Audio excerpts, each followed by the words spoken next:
Boy, these Knicks play defense inside your jersey. Chicago starting the offense again with 10 seconds on the clock. 7. Air ball by Jordan. Oh. Vincent comes left, plays it left corner to Jordan. Michael fires, missing. Left to right. He's up top, double pumps, right side of Paxson. They look in, back to Jordan. Turn, Eaton on him, close up a three. This one is 6. And we got Jordan with the ball in the attacking zone. Dribble beautifully, loose. Scott, 20-footer, no. Rebound. Shoot. Off to the left is Jordan. Michael works around an Oakley screen. Shot clock at 5. Jordan top of the key, pull up 18-footer, rimming. Dribble leaves it for Paxson. Now Jordan, he's posted, turns, fires, short, excellent rebound. Shot. Spins left lane off to Jordan. 5 on the clock. Michael right of the key. Hit it up. Block. Jordan's 22-footer. Kills the dribble, swings it left to Sellers. Jordan has it wide left, 6 to shoot. Jordan against Birdsong. Turns, shoots the shot under pressure, short. Ball on the floor, Birdsong. Welcome to GOAT James Kingdom. Welcome. I am Ajani the Exposer, and y'all have now been exposed by the Exposer. I appreciate it.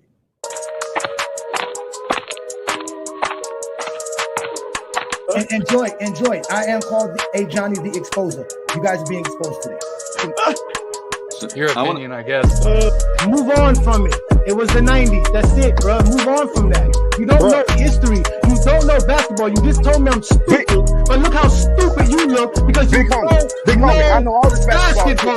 You don't know history. You don't know GMing. You don't know schematics. You don't know coaching. You don't know scouting. You don't know drafting. You don't know nothing but that Michael Jordan's great because the media said do that. So told you to say that. I know that is recorded, and you are officially being exposed by the Exposer, and you're going to sit there like a man and take this just like Buddy did 2 weeks ago. Let's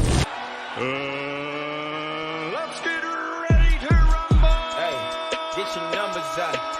I had to get my numbers out.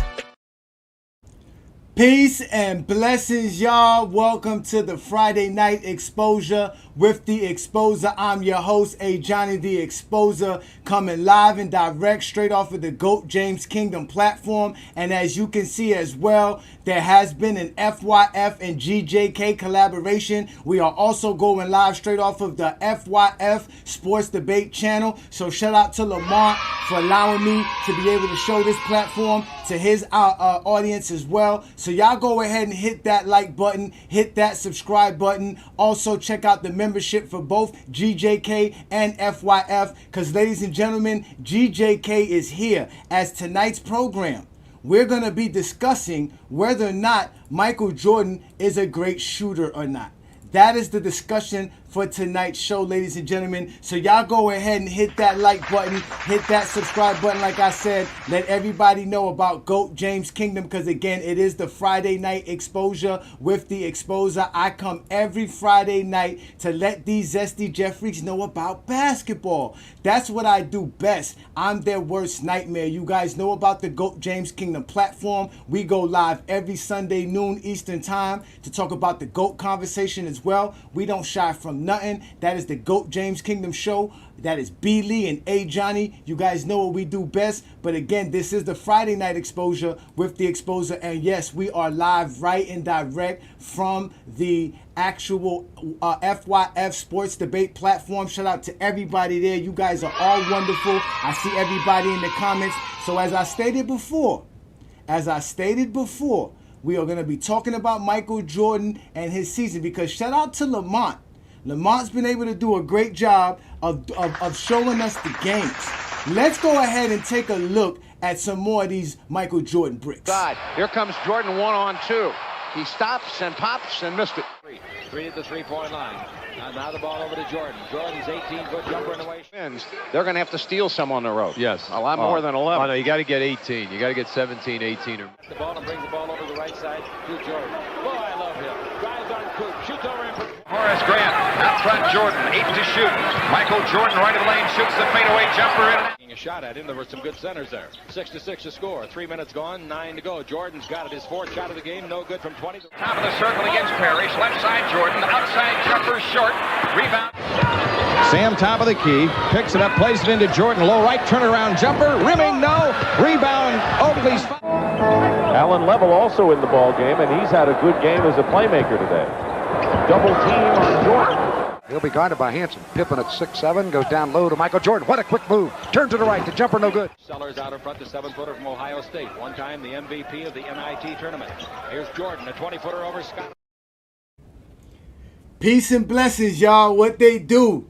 Welcome to the Friday Night Exposure with the Exposer. I'm Ajani, your host. I am here to have some fun with y'all. Y'all make sure to hit that like button, hit that subscribe button. Don't be afraid to become a member of both channels because as y'all know, it is an FYF and a GJK collaboration as we are coming together. This is the debut show on FYF channel. So shout out to all those guys over there on FYF. Lamont, A Sturdy, Rebrandon, True the King, Pee Wee Herman, Maria Knows Best, all of those guys out there that be on FYF every day doing their thing. Again, y'all, this is the Friday Night Exposure with the Exposer. We are here to talk about Michael Jordan shooting because that's what I do. I get Zesty Jeffries upset. I'm basically a Zesty Jeffries' worst nightmare. They don't like Ajani because all I do is expose Michael Jordan and all the fallacies that his fans love to spew about him. Again, ladies and gentlemen, I don't play games. I'm not here to play no games. This is a one-on-one setting. So when I put the link up, it'll just be you and I. And we'll have some fun and we'll enjoy another great Friday night exposure with the Exposer because y'all know what I do best. But like I told y'all, we are here to talk about Michael Jordan shooting. Y'all saw all that bricking. Now y'all gonna say, oh, it's fake. I already see it in the comments. It's fake. Hey, Johnny, you ain't got nothing. You just a hater. You hate Michael Jordan. Whatever. I don't care. Michael Jordan's third all time for me when it comes to scoring. I mean, all time greatest players. But the games were available for you, Zesty Jeffries, to go watch. Shout out to Lamont for posting these games. I went and go watch the games, and what I did was I did a shot chart because we all know that the NBA did not keep a record of where players shot the ball until 1997. That's when they started doing that. So we don't really know where Michael Jordan's best ranges are because they love to say Michael Jordan's the greatest shooter of all time or he's one of the greatest shooters of all time, which you can go ahead in the GOAT James Kingdom poll and hit that and hit the poll and tell us what you think Michael Jordan is. But I always tell people Michael Jordan, we all know, is not that great of a three-point shooter, right? And obviously this idea that Michael Jordan's a mid-range game made him the most elite shooter of all time is all nonsense. There's so many players who can shoot from mid-range. Michael Jordan's definitely not the greatest at it, and I'm going to prove it. So what I wanted to do was, like I told y'all, it's off-season. There's nothing else to really watch. I'm going to watch these 1988 games that are available for us to watch. So that's what I've been doing. I don't know what you've been doing, but that's what I've been doing. And that's why I'm a Zesty Jeffrey worst nightmare. Because they don't go watch the games. They don't actually take that time out to do anything. You see what I'm saying? Look, this is what they do. They say a grown man worrying about another grown man. You don't have to worry about what I do. You can come up here and try to expose me. I will put up the link here very shortly. But I watched the game, and I wanted to see the games because 1988 is the infamous season. We already know Lamont tried to break down Jordan's defense, and we're going to talk about Jordan's defense as well. But we all know 1988 is the infamous season. Jordan had a remarkable NBA season. He averaged he had 35 points per game, if I'm correct. He had like 7 rebounds, 6 assists. He was balling. He had an incredible season that year. Shot over 50%.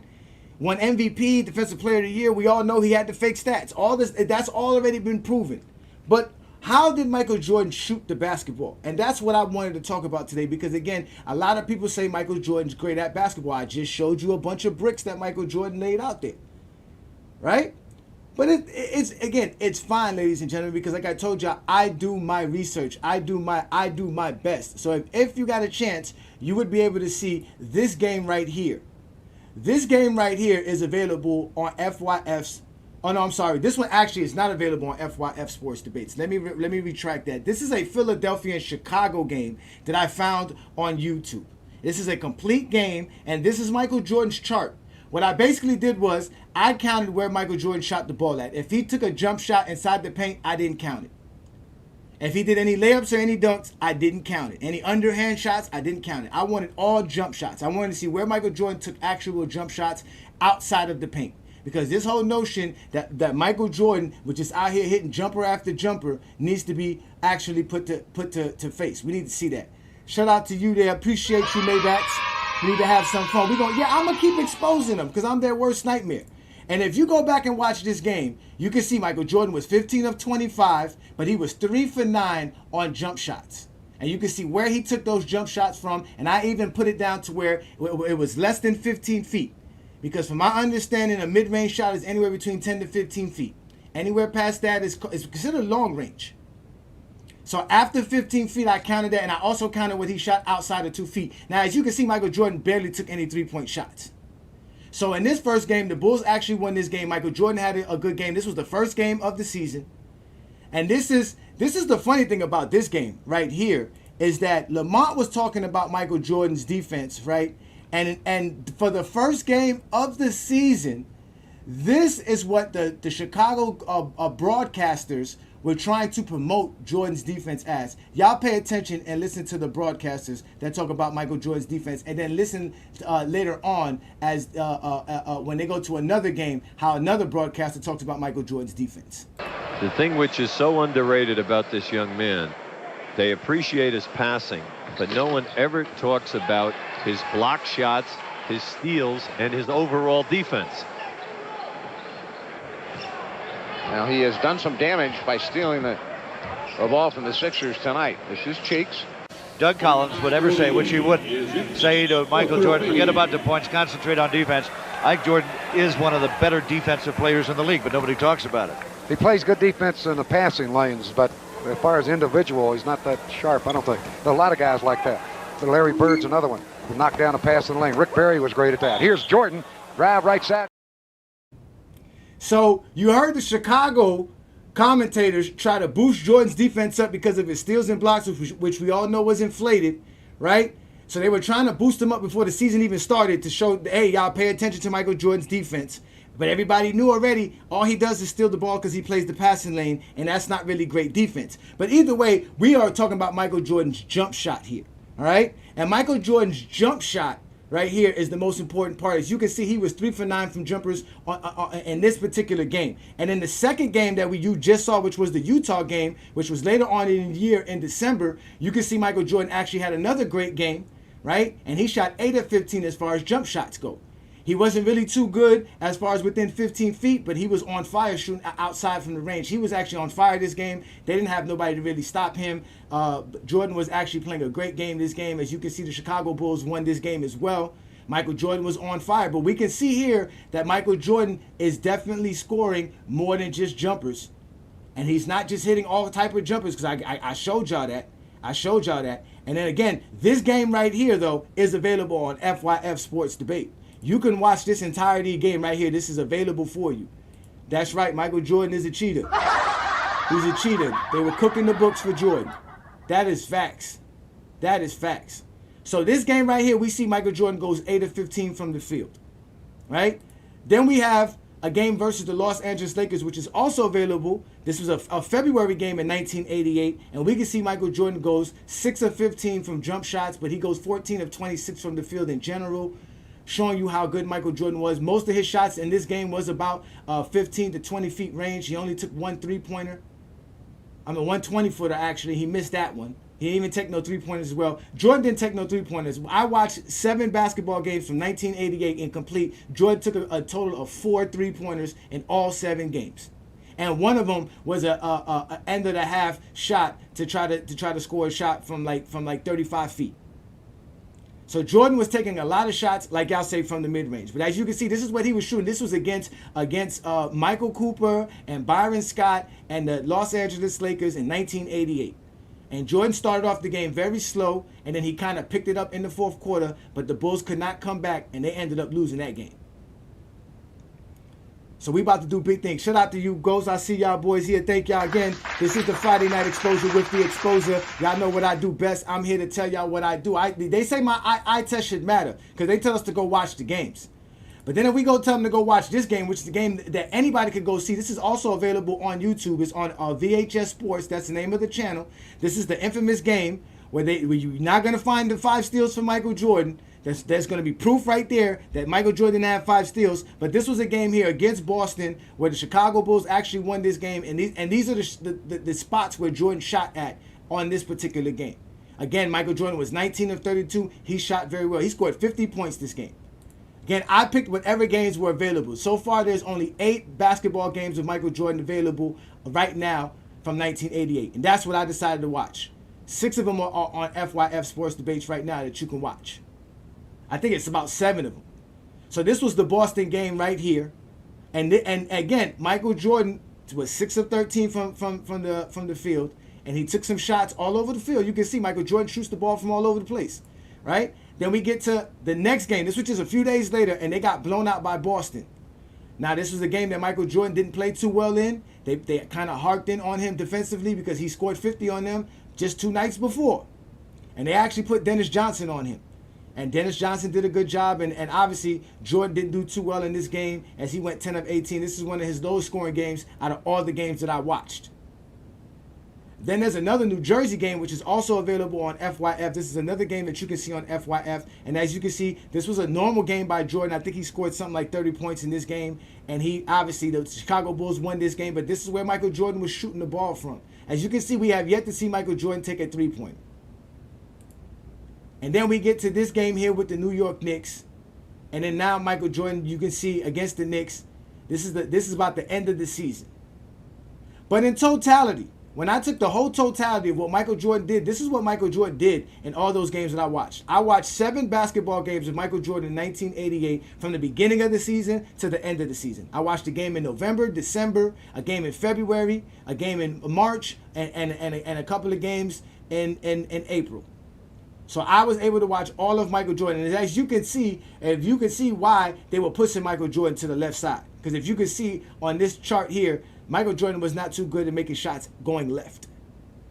But overall, Michael Jordan took 81 jump shots out of the 175 shots that he took in this particular film study, which basically means that Michael Jordan was taking over 50% of his shots in the paint or slam dunking the ball. That's just the facts. That's right. They don't do their research. I appreciate you. So Michael Jordan, over 50% of Michael Jordan's shots are actually taken inside of the paint. As y'all can see, I didn't count nothing in the paint. And the ones that were in the paint that I can say, like if you want to count by the not the restricted area, but a little bit by the nail area underneath the free throw line, which is about a 10, 12 footer. Even those, he didn't take too many of those shots. So he still took 50% of his shots or more inside the paint where he was either dunking or laying up the ball. In the 7 games that I watch. And out of the 104 field goals that Jordan made, because he shot 59% in total in all of these games. Out of the 104 shots that Jordan made, 37 of them were jump shots that Jordan made outside of the paint. So that's about what, 60% of Jordan's shots, 65% of Jordan's shots taken inside of the paint. Y'all always say LeBron James, all he does is score inside the paint. I told you that's all Michael Jordan does. He took 4 3-pointers in these 7 games. He shot 37 though, which is what we all know about. He shot 37 of 81 from jump shots, which is 45.7%. That's actually a good shooting by Michael Jordan. But if we go look at where Michael Jordan's taking majority of his shots, we can clearly see where he takes the majority of his shots at. Michael Jordan was 8 of 20 from within 15 feet, which is kind of horrible. That's about 40%. That's below the average of all the jump shots he takes. But then when he shoots above 15%, above 15 feet, when he shoots over 15 feet, he shoots 47.5%. But if it's over 20 feet, it's only 33%. He only makes a third of those shots. So the majority of Jordan's most efficient shots is between 15 and 19 feet in 1988 from the film study that I did. Again, this is real actual film study. I watched the 7 games. Again, these are the 7 games available for you to watch. If you got more for me to go watch, I'll go watch them. And we can add that to the numbers. Because again, I don't run from watching a game of basketball. I'm a real basketball fan. I know the game. Like I said, the zesty Jeffries can't handle the situation. They're not here to actually talk the game of basketball. They don't know the game of basketball. They don't watch this. Matter of fact, we always, again, this is what they do best. Here we go right here. We got it right here with Liddy. Liddy said made up chart. He said it's a made up chart by Ajani. Because I took my time to go watch Michael Jordan go brick a bunch of shots. Right? So, How are you going to tell me it's made up, right? But then when I go do my real research and go watch what the NBA jotted down for Michael Jordan between 1997 and 2003 for the 4 years that he played in the NBA, the numbers don't really change. It's still the same. Now, the NBA does it by 5 feet increments the same way. If we look at it, Michael Jordan shoots the best from 10 to 19 feet. Outside of 20 feet, Jordan is not that good shooting the basketball. Jordan is not that good shooting the basketball outside of 20 feet. He's phenomenal shooting the ball between 10 to 20 feet. But that's where Jordan takes a majority of his shots at. He doesn't really shoot that many shots outside of 20 feet. And majority of Michael Jordan's shots, like I always told y'all, are at the rim and dunking the ball. Because like I told you, in the 7 games that I watched in 1988, which was Michael Jordan's basically best season offensively, if you really want to go there, out of the 175 shots he took, 81 of them were jumpers. So that means over 50% of his shots were in the paint, either dunks or layups. Out of the 104 shots that he did make, only 37 of them were jumpers. So over 65% of Michael Jordan's shots being made are basically layups and dunks. And like I said, him shooting outside of 20 feet, he's not that efficient. These are what the numbers say. This is not what Ajani is saying. Y'all can get mad at me all y'all want. But y'all never going to go look at the film footage and go see the fake stats. This is them showing you Michael Jordan's fake stats. Michael Jordan did not have 5 steals in that Friday night game versus the Boston Celtics when he scored 50 points. Those are the fake stats. Those are the made-up stats. I didn't make up no stats. I went and watched the games. I went and proved the things that I talk about. Like I always tell y'all. And when I put the link up, you're not going to be able to prove me wrong. At all. But like I told y'all, Michael Jordan, yeah, he can shoot good from the mid-range. He's a mid-range shooter. And nobody ever denied that. Nobody ever denied that. But Bron is better from deep. Bron shoots at a better percentage outside of 20 feet, definitely from three-point range. He has hit more three-pointers than Jordan shot in his whole career, including the regular season and playoffs. So, at the end of the day, matter of fact, LeBron James hit more playoff three-pointers than Jordan shot in the playoffs as three-pointers. So let's just get that out of the way. Let's not even talk about the shortened line. I don't even want to bring up the shortened line season. You see what I'm saying? So again, at the end of the day, what we're talking about here is Michael Jordan shooting. I went and watched all the games. All the games are available for you.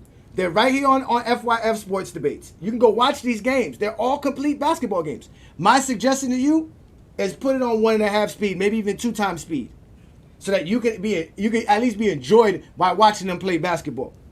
But I got film footage. I watched the games. It was kind of all right to watch Michael Jordan play in the 80s. I've never saw 80s basketball. I never watched Magic Johnson play in the 80s. I never watched Kareem Abdul-Jabbar play. I never watched these things. But watching them on, as far as like live, I never saw them live. I've seen like classic stuff on NBA TV and on ESPN classic games like that. I've seen those type of games, yeah. But I didn't sit around and watch a film just to watch game like I just did now. I watched film. You guys didn't even watch film. And this is the funny thing. Michael Jordan was able to do all of this basically because they didn't really have nobody able to guard Michael Jordan. When Michael Jordan was being guarded by Michael Cooper, you see what Michael Jordan shot. Michael Jordan wasn't that great of a defender as well. I'm about to put the link up so that y'all can see what I'm talking about. But Michael Jordan was not that great of a defender as well. But when he had to go up against Michael Cooper, this is what he shot against Michael Cooper. When he had to go up against Boston, this is what he shot against Boston when they put Dennis Johnson on him and try to secure him and try to make sure. Because he did go off on them 2 nights before for 50 points. And he did light them up. But like I told y'all, out of the 19 field goal attempts Michael Jordan made, 6 of them were actual jump shots. So that means 66% of Michael Jordan's shots in this particular game were in the paint, either dunks or layups. Like I always told y'all, he's able to get around his defender because it's one-on-one coverage. They play illegal defense.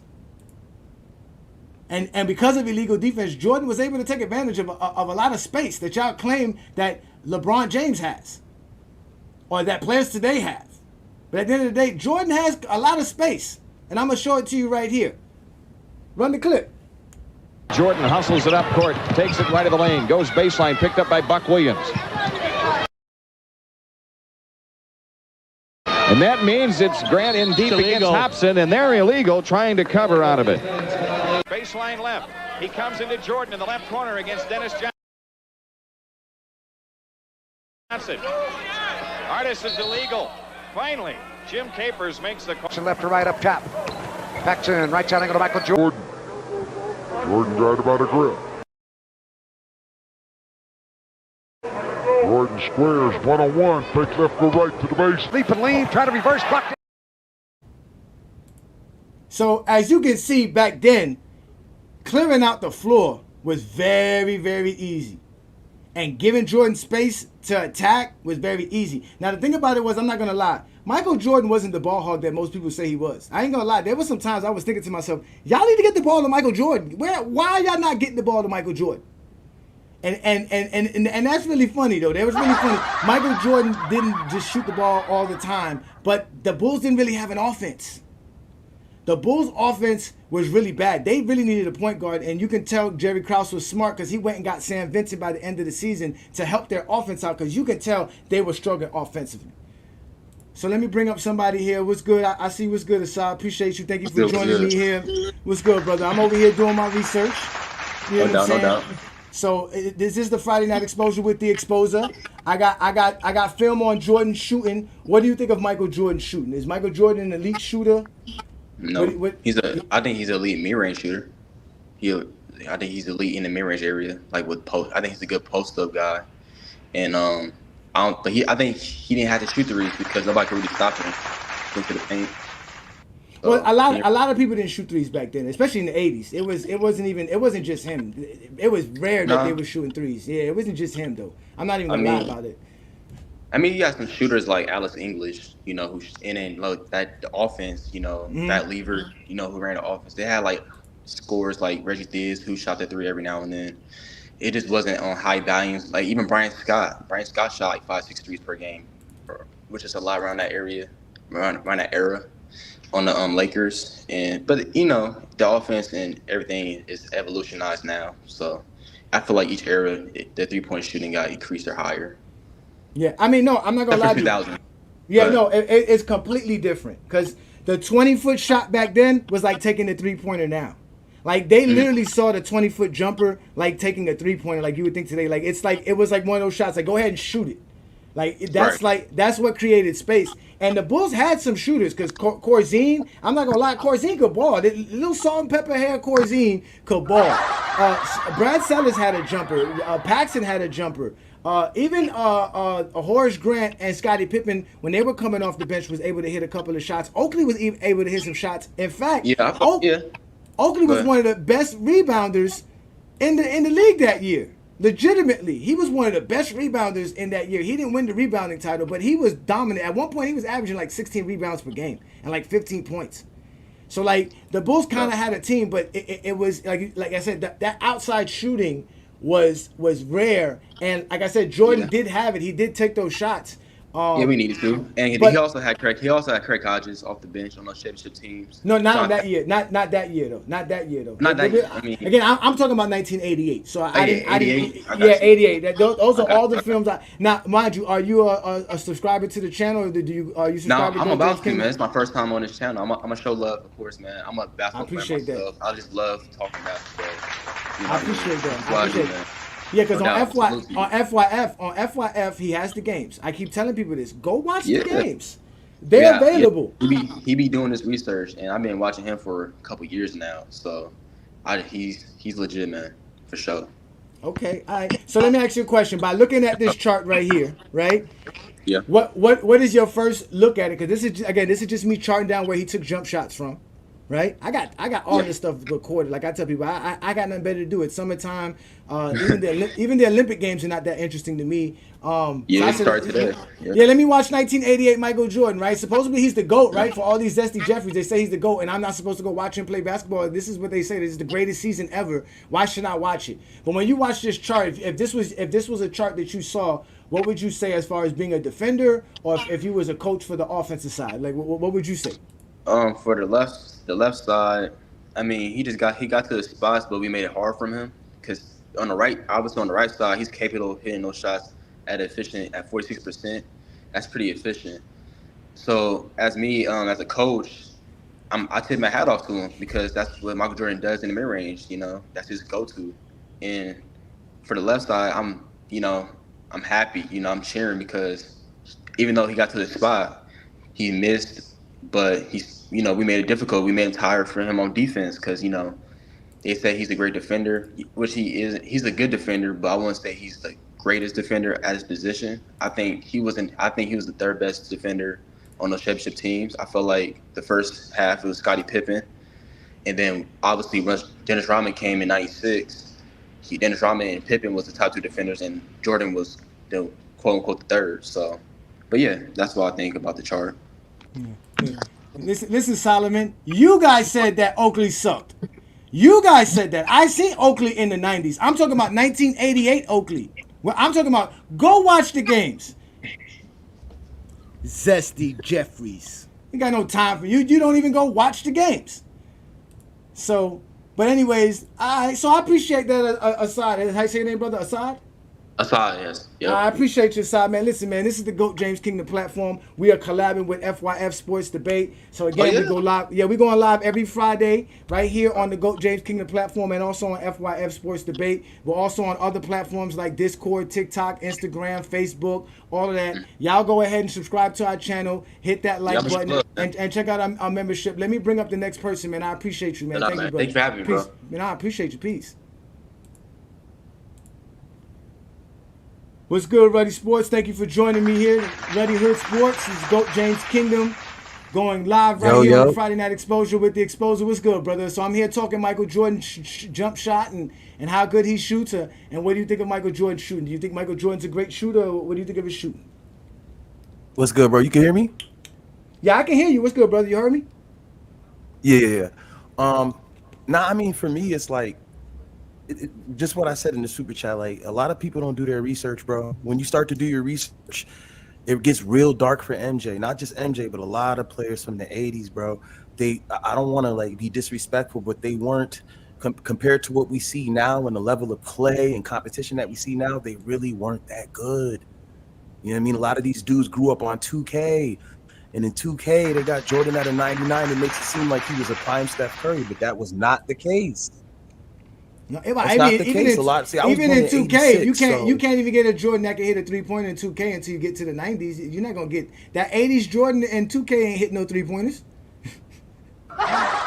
that's what I'm saying. A lot of these. I'm saying I was born in 1986, right? So, so I was able to catch the later, after the first retirement or whatever, like the later three-peat of Jordan's career.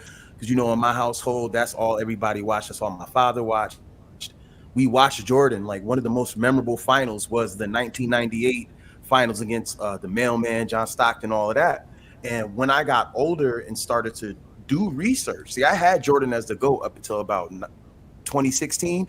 So when I started to do research and started to find out just how trash these guys were back then, it kind of blew my mind. But to say that kind of interrupts the nostalgic effect on all the people that grew up on Jordan and the people that they passed this religion down to. You feel me? So as far as him scoring, I want to say because this is what they do when they do the whole LeBron comparison. I want to keep him in his era and say, for your era, yeah, you were like that dude. You were great. But once you start making Yeah, for your era, you were great. You know what I mean? You were a great 80s cell phone. You know what I'm saying? You were a great 90s cell phone. So when I come to 2024 and I pull this iPhone out, it blows you. It just completely blows you out of the water. And that's what people fail to realize. He was decent. But in today's game, he's not coming off the bench. Let's keep it real. He's not coming off the bench.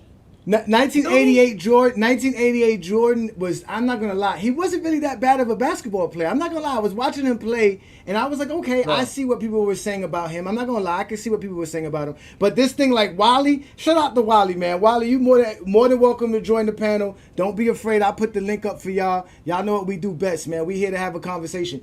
That era was soft as hell. You know how many times they call fouls? For the softest things, I didn't see no hand checking. I didn't see nobody being directed with their hands and being pushed by players. I didn't see none. I saw a lot of fouls being called, a lot of offensive 3 seconds, a lot of travel calls, a lot of petty fouls. The whole thing. We can go back and forth. I can show y'all. I got film and footage, man. I went and watched these games. Now, Wally, you're old enough to say that you watched them. But again, we can say you didn't because how many of y'all was really watching those games? In fact, I didn't see no WGN logo or anything say WGN in any of these games that I watched. And I watched 3 separate Chicago Bull home games in 1988. So how were y'all watching Michael Jordan in 1988? There weren't even national televised basketball games like that. And there's definitely wasn't going to be Chicago Bulls games. So y'all be lying all the time. Like Buddy said here, y'all watch the basketball when we all watch basketball. In the 90s, y'all were not watching the 80s. Y'all don't watch the games. Y'all are lying. That's the facts, bro. Have you ever seen the movie Street Fighter, the old school Street Fighter movie? Yeah. So when I was a kid and I watched that movie, I swear that movie was everything. And I wanted to take my kids and put them in front of the TV and say, yo, I grew up on this movie, right? I grew up on this movie. It was fire. I'm all bragging to my kids. Man, I put that movie on. My kids fell asleep. I'm sitting there looking at it like, yo, this is such a clusterfuck of a movie. I can't believe my eyes. And it's the same thing with like the 98 finals, right? I remember as a kid watching that, going to church. The church that I went to, they did a whole big event to watch the finals and stuff, food, everything like that, right? And I get older and I find out that the Jazz scored 54 points in game 3. That's nasty work. Considering people like Luka today would get 54 on his own on an even day. And they're talking about this was the competition we dealt with. See, I do my research for the content that I'm trying to make and everything. I've been actually doing my research. I had to make comparisons between LeBron and Michael Jordan. I had to actually shorten my comparisons to about 130 comparisons when it comes to stats, advanced stats, accolades, and all these things. I had to shorten it because I had to give Jordan a leg to stand on. Because if I do the full comparison, about 500-600 comparisons, I'm talking about everything: highest scoring games, lowest scoring games, highest rebound games, lowest rebound, everything that you can think of. When you start making those actual comparisons, it gets bad for Jordan. So I said, let me give him a leg to stand on and shorten the list down to about 120 to maybe 130 comparisons between the two individuals. See, the issue that I've heard, because I've been listening to your show, bro, and I was on FYF the other night watching some of those games, and it hurt my eyes. It was lethargic. It was generic. It really hurt my eyes, dude. I listened to your show, and I heard some dude the other day. I forgot who it. Malachi, is that the guy that be calling in? He called in. Yeah, he's hilarious. He wouldn't be able to last 5 minutes with me.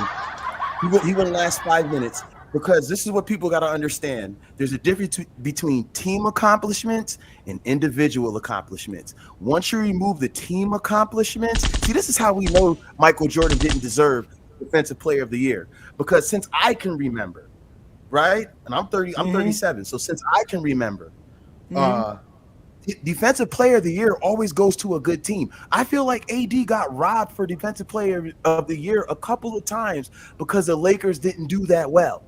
You feel me? Remember when they went up against about 2 seasons ago in the playoffs, when they went up against the Grizzlies, and Jaren Jackson had just won Defensive Player of the Year? In your honest opinion, who looked more like the Defensive Player of the Year, AD or Jaren Jackson Jr.?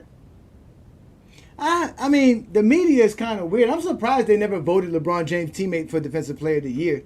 I'm surprised they haven't, just to give it to him to say, oh, you know, LeBron played with Defensive Player of the Year. I'm surprised, man. That's really a surprise, man. And I'm surprised that some of y'all don't want to step up to the exposure, because I see y'all scared to hit that link. Y'all know what we do here. See, we ain't listen. Go James Kingdom talks basketball. The young man here is speaking the truth. Y'all may not like what he's saying, but at least he's talking basketball. It's true. It was great for that era. I was able to watch it. I'm born 81. So I was able to watch the 90s at least as a teenager, and I saw Jordan win championships. I watched Michael Jordan shoot the ball, and trust me, he wasn't as great as a shooter as people say he was, but he was a great scorer because, again, he knew how to get to the rim, and he knew how to get his shot off. Like Assad was saying, the man got his shot off. So he was going to get his points. That's not the problem. But again, we were talking about defensively, right? Let's talk about defensively. Let me let Assad up. Assad said something here. Well, you said there was some cap. Assad, well, who said it was something about capping? Who capping? Man, y'all capping. About what? About like, y'all narrative. Y'all move the goalposts a lot. You know, because Michael Jordan teams was always good. You know, because my man said Michael Jordan team wasn't good, and that's why they gave him Defensive Player of the Year. I don't know if I said the full thing, but around that line, I just feel like, and I agree with Anthony Davis' the take about AD. I do agree with that because, me personally, I think Anthony Davis has been the best defender in the NBA for like 5-6 years now, and the only reason he didn't get his awards was because injuries and just the narrative the media carries with the Giannis thing. I feel like AD got robbed in 2020. Because he was #1 defense that year, and that was to me his best overall defense because he was quicker, he was playing his natural position, and he was healthy. And I just feel like we saw the most productive Anthony Davis, and also I don't think Giannis is nowhere near a better defender than Anthony Davis. I think Giannis is an overrated defender, but that's for a different story. I think Anthony Davis is an overrated defender. To be honest with you, he's a great rim protector. He's a great rim protector. He's a great rim protector. But he's not better than Giannis as a defender because Giannis can protect the rim and also play the perimeter. He's definitely not been the best defender in the last 5 years. That's crazy because he barely played the last 5 years. He's definitely not better than Bam Adebayo because the Lakers it never shows defensively for the Lakers. If you're that solid as a defender, as a big man, it should reflect on your team defense. You should be able to make other players better. You should be able to make D'Angelo look better on defense and Reeves and them look better. You don't do that because you can't cover space. You can cover the rim. You can protect within 10 feet of the rim. But as far as covering space and playing great defense, I don't think Anthony Davis is that dude. Now, Defensive Player of the Year, we all know it's a subjective award. There's really no criteria for it. But majority of the people who usually win it are either big men and guys who play on teams that have top-ranked defenses. So in 1988, that's not cap. What team? What defensive player of the year won? I'm gonna let you go. Go ahead. Okay, Assad. What player won defensive player of the year that didn't have a top defense? You said what player? Say it again. What player won defensive player of the year that the team didn't have a top defense? That's not my point, though. I'm just no. You said I capped. No. You said I was capped. You said I was capping about the fact that you just said Giannis is a better defender than Anthony Davis. Yeah, because he can play perimeter. He can cover more space. In today's NBA, you need that. Then what happened when Jimmy Butler cooked them in the playoffs? What you mean Jimmy Butler cooked him in the playoffs? Jimmy Butler cooks all the time. He cooked Drew Holiday, and that doesn't mean Drew Holiday. What happened this year? Everybody gets cooked by good players. Everybody gets cooked by good players. Drew Holiday just won a championship, bro. Again, Drew Holiday played on a team that had what's it called? That had a whole solid. He had Giannis. He won with Giannis. What are you talking about? He won with Giannis. He won with Giannis. I seen Drew Holiday guard the best players. I seen Drew Holiday get cooked by Jimmy Butler just last year. I seen Giannis get cooked by Jimmy Butler too. Okay, that doesn't mean they're not good defenders. But that doesn't mean you're not a good defender. We're talking about covering space. We're talking about actually playing great defense. Bro, you not see AD guard Curry? AD was guarding Curry. No, he does not guard Curry. Last year in the playoffs, AD he does not guard Curry. He does not guard Curry. He does not guard Curry. In the fourth quarter in the playoffs. The man. Let me. You know what? I got somebody else to argue with that I've been wanting to argue with in the first place. Let me bring up somebody else because this dude just said I capped and he didn't bring up no information. So, Ruddy, thank you for joining me. I'm going to bring up somebody else because I want to talk to somebody which is Brandon Katz. We got Brandon Katz here, Mr. Wall Street in the building, ladies and gentlemen. What is your take? We were talking Michael Jordan shooting. Obviously, Assad can't take the fact that Anthony Davis is not a great defender. I don't know what to tell him. He doesn't know this. He's talking about stopping Stephen Curry. Stephen Curry goes ham on the Lakers. Continue. What you got for me, Brandon? Yeah, I want to completely cook this fucking clown Rudy Hood. It's a good thing he's not up here because I'm going to completely barbecue him.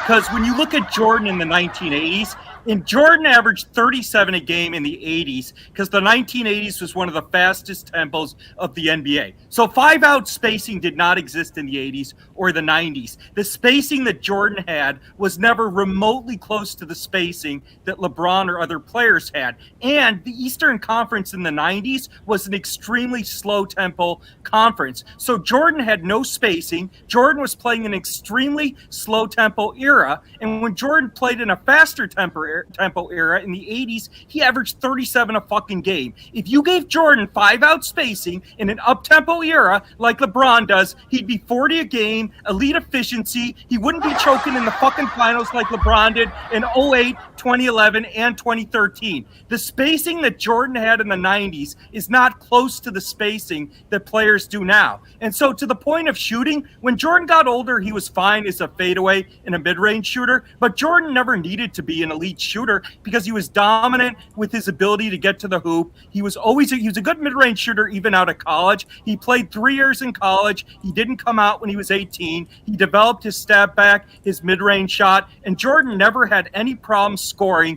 even against the best defenses in NBA history. He cooked against the Pistons in the 80s. The reason the Bulls lost to Detroit was because Pippen was trash, and he cooked against the Knicks as well. Jordan never struggled against all-time great defenses in any era, even with the fact that he was never a great shooter. It didn't matter. You are Brandon. You've been lying so hard. First of all, you're not going to address this idea that there was no actual spacing because at the end of the day, LeBron James never saw defenses like this. Jordan I said he never had. Court, takes it right of the lane, goes baseline, picked up by Buck Williams. And that means it's Grant in deep against Hobson, and they're illegal, trying to cover out of it. LeBron's never seen a defense like that. He comes into Jordan in the left corner against Dennis Johnson. Look at that. Look at that. Look. Jordan, look at all that space Jordan has. Jim Capers makes the there's nothing but space. Look here. This is how you create space in the 80s. Look. Here, clear out the whole side of the floor. LeBron's never had a whole side of the floor to play basketball with. Never. Look at this. This is easy. This is barbecue chicken. Look, breaking. That's barbecue chicken. That's clearing space out. LeBron's never had that kind of space. LeBron's always had to worry about extra the defenders. Oh, I let you speak. I let you speak. Your turn was over. I let you speak. So this they whole did not notion, enforce the illegal defense rules in the 90s. They did. I just showed you they called the illegal defense seven times in that game. I just showed it. They called illegal defense once a fucking game. The rules were never consistently enforced. It doesn't matter. They called it. Hustles it up court, takes it right of the lane, goes baseline, picked up by Buck Williams. And that means it's Grant in deep against Hobson, and they're illegal, trying to cover out of it. Baseline left. He comes into Jordan in the left corner against Dennis Johnson. Artis is illegal. Finally. Illegal defense. Yeah. Oh, and see the clip you showed, they just said finally because they probably hadn't called illegal defense all game. Jordan hustles it up. He said finally because he was standing there forever. Gilmore was standing there forever. You don't have to wait that long to call it. He's not guarding anybody. You have to call it instantly. That's what they're saying. So you got to call it instantly. The NBA never. So you still couldn't do it. You can still clear out the floor. Gilmore has to move. That LeBron never had to worry about that. That's why LeBron doesn't have the driving lanes, and LeBron is still better at getting to the rim and finishing at the rim than Jordan, while having a tougher time of getting an actual driving lane, while Jordan was getting nothing but driving lanes. That's facts. LeBron James shoots at the rim at the capacity of Dwight Howard and Shaquille O'Neal. What are you talking about? Because he doesn't face any elite centers. The 90s had many rim protectors. There's almost no rim protection or size. On the weak side. What is a weak side defender going to do? A weak side defender can't do nothing. There's no rim protection. Jordan was playing against the best centers. There is rim protection. There's zone defense. Again, the man that you're calling a rim protector is on the weak side. He's on the weak side. We're not talking about Draymond Green. We're talking about Ben Wallace. We're talking about Tim Duncan, Kevin Garnett. LeBron played in the finals. Yes, that's who LeBron played against. That's who he played against. I'm naming all great blockers. Rudy Gobert We're talking about guys who block shots. What are you talking about? We're talking about Rudy great block Gobert shots. is one of 3 or 4 rim protectors in the NBA, and LeBron never played Gobert in the playoffs anyways. But Jordan played far better rim protectors. There's a bunch of rim protectors in today's NBA. Doherty, played Robert Parrish. Jordan played against far better rim protection than LeBron. Oh, I saw Jordan against Robert Parrish. You want to see what Jordan was doing against Robert Parrish? He couldn't even get past him. He was taking bricks. He was shooting bricks. He dropped 60, not against Robert Parrish. He scored 60. Jordan cooked in that series. And Jordan was playing 1-on-5 against Boston, too. The Bulls roster was complete trash in 1986. But LeBron... We're not talking 86. We're not talking 86. I'm talking 1988. Don't bring up seasons that we... The Bulls roster was not that good in 88. Oh, it was. Oh, wait. Matter of fact, it was so good in 1988 that they said that was actually one of the best Chicago teams since 1974. And they were saying it was better than the 1974 team. How many people made the All-Star team on the Bulls? It's not like you don't have to make an All-Star team. Listen. Well, nobody did. Listen. You had no All-Stars. It doesn't matter. Why is Oakley one of the best rebounders in the league? Does it matter? Please. Does it matter he's an All-Star or not? Stop. Oakley was a starter. What are you talking about? Oakley's a starter. Jordan's a role player. Jordan's role was to shoot the ball. His Oakley's role was to rebound Jordan's bricks. And obviously you can see he was doing a great job at that, helping the Bulls out. Jordan's efficiency was elite for that. Again, a lot of Jordan shots were at the rim, and like you said, he was elite at getting to the rim because he was playing against slow-footed dudes who couldn't stay on their feet. And whenever he did play against them, like when he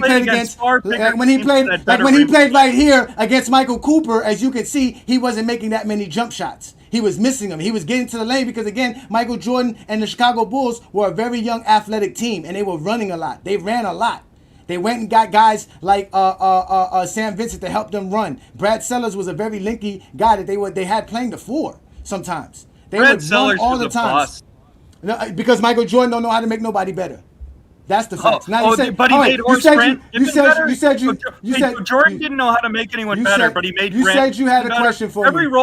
Every role player who played with the Bulls was better. Shaquille O'Neal said Steve Kerr couldn't hit a shot in Orlando. He was one of the best role players in NBA history in Chicago. But here's my question for you, James. So LeBron played repeatedly in his career with multiple 40-point three-point shooters. When did Jordan ever have the spacing or shooting that LeBron did in Miami when he's playing with players like Mike Miller and Ray Allen? Jordan never had that spacing. John Paxson, Craig Hodges, Tony Kukoc, Steve Kerr. You a liar, bro. You are such a liar. I'm not gonna lie. Those guys. No, I just named. Listen, I just watched 1988. John Paxson. I got to answer the question. You can't sit there and not let me speak. I'm going to answer the question. You asked me who. Jordan had Craig Hodges, who won three-point contests. LeBron James had players that won three-point contests. Like, you're talking about three-point shooting in an era when Jordan didn't have three-point shooting. So why are you asking about three-point shooting? That doesn't make no sense. What's the point of bringing up three-point shooting when you admit they don't even shoot that much? So now you want the players of the 80s to shoot like the players of 2010 and three-pointers when I just told you they don't? Just like Jordan doesn't shoot like LeBron in 2010s because he couldn't shoot from 20 feet beyond? So does that answer your question? Does that suffice your answer there, Brandon? Is that enough for you? You're missing my point. What I'm saying is that the shooting in the 80s and 90s is nowhere near what it is now in LeBron's era. So Jordan never had the spacing LeBron did, and he was still a far better, more efficient scorer. Again, he was a better Jordan scorer in the had playoffs. spacing. Wait, let me finish. I didn't interrupt you. Let me finish. I didn't interrupt you. Okay, so Jordan played in a slower tempo era against better rim protectors. The rim protection and size in the 90s completely shits on this era. You cited Rudy Gobert. I can cite 7 top rim protectors who played in the 90s. You cannot cite 4 top rim protectors. I did. All right, now you're lying. Now you're lying. Now you're lying on my name. Now you're lying on my name. One more. Another motherfucking word, and this shit is over. And I ain't playing, nigga. Sit your ass down. Ladies and gentlemen, this is what happens when you lie. You go in the dugout with Michael Jordan. I named several players that were rim protectors. I named Ben Wallace. I named Tim Duncan. I named Kevin Garnett. I eventually got to Rudy Gobert. This is why you guys get put in the dugout, because you a liar. Sit your punk ass down. That old bullshit. Nobody want to hear you lie, Brandon. I gave you several guys that were actual defenders and rim protectors. Rudy Gobert is one of the greatest defenders of all time, bro. What are you talking about? The man got 4 all defensive players of the year. Now it don't matter. He's not protecting the rim. You guys sit here and praise Anthony Davis for being a block shot guy. So Anthony Davis is not a rim protector. Anthony Davis isn't an elite defender blocking the rim. This is why you get put in the dugout. Let's discuss. I ain't discussing shit with no goddamn kid. Motherfucker, let me tell you something. Who give a fuck? Sit your ass down. You don't want to hear that shit. Stop lying on GOAT James Kingdom. I'm the exposer. I ain't like the rest of these people. I told y'all this is the Friday night exposure with the exposer. If you're going to come up here and have a conversation with me, don't say that I lied. Don't call me cap. That's the second time you Zesty Jeffries came up here and said that I lied, and I didn't lie. When I let you rant and run off with your nonsense. What up, Twin Man? Thank you for joining me. We know who Twin Man is. Twin Man is the GOAT James Kingdom affiliate. He always been part of the group, showing support and love. These damn Zesty Jeffries, man. They can't handle the conversation, bro. I have a question. Huh? Is this one of these situations where you can't believe your lying eyes? He sat here and said he wished Michael Jordan could get the spacing LeBron James gets today. You literally show them clearing out the entire side of the court.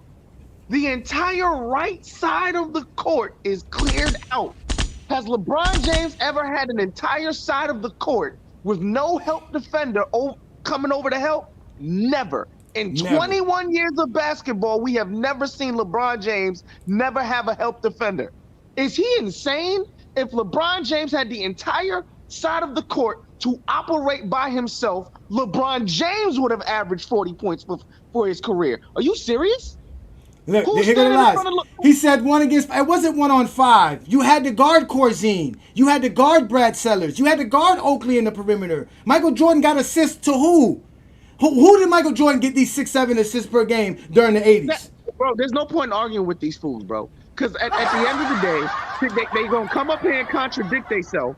This fool really just sat here and said, look, there's no space. As you're sitting there showing the space. Show it again, just so he can see it again. Show it again. I'll be quiet. Show it. Run the clip, man. Run the clip, y'all. Run the clip. Jordan hustles it up court, takes it right of the lane, goes baseline, picked up by Buck Williams. And that means it's Grant in deep against Hobson, and they're illegal trying to cover out of it. Baseline left. He comes into Jordan in the left corner against Dennis Johnson.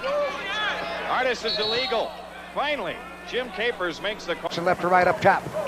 Paxson, right side angle to Michael Jordan. Jordan got about a grip. Jordan squares one-on-one, fake left, go right to the base. Leap and lean, try to reverse, block it. Yo, within that clip right there, Twin Man, the man said Jordan takes him one-on-one.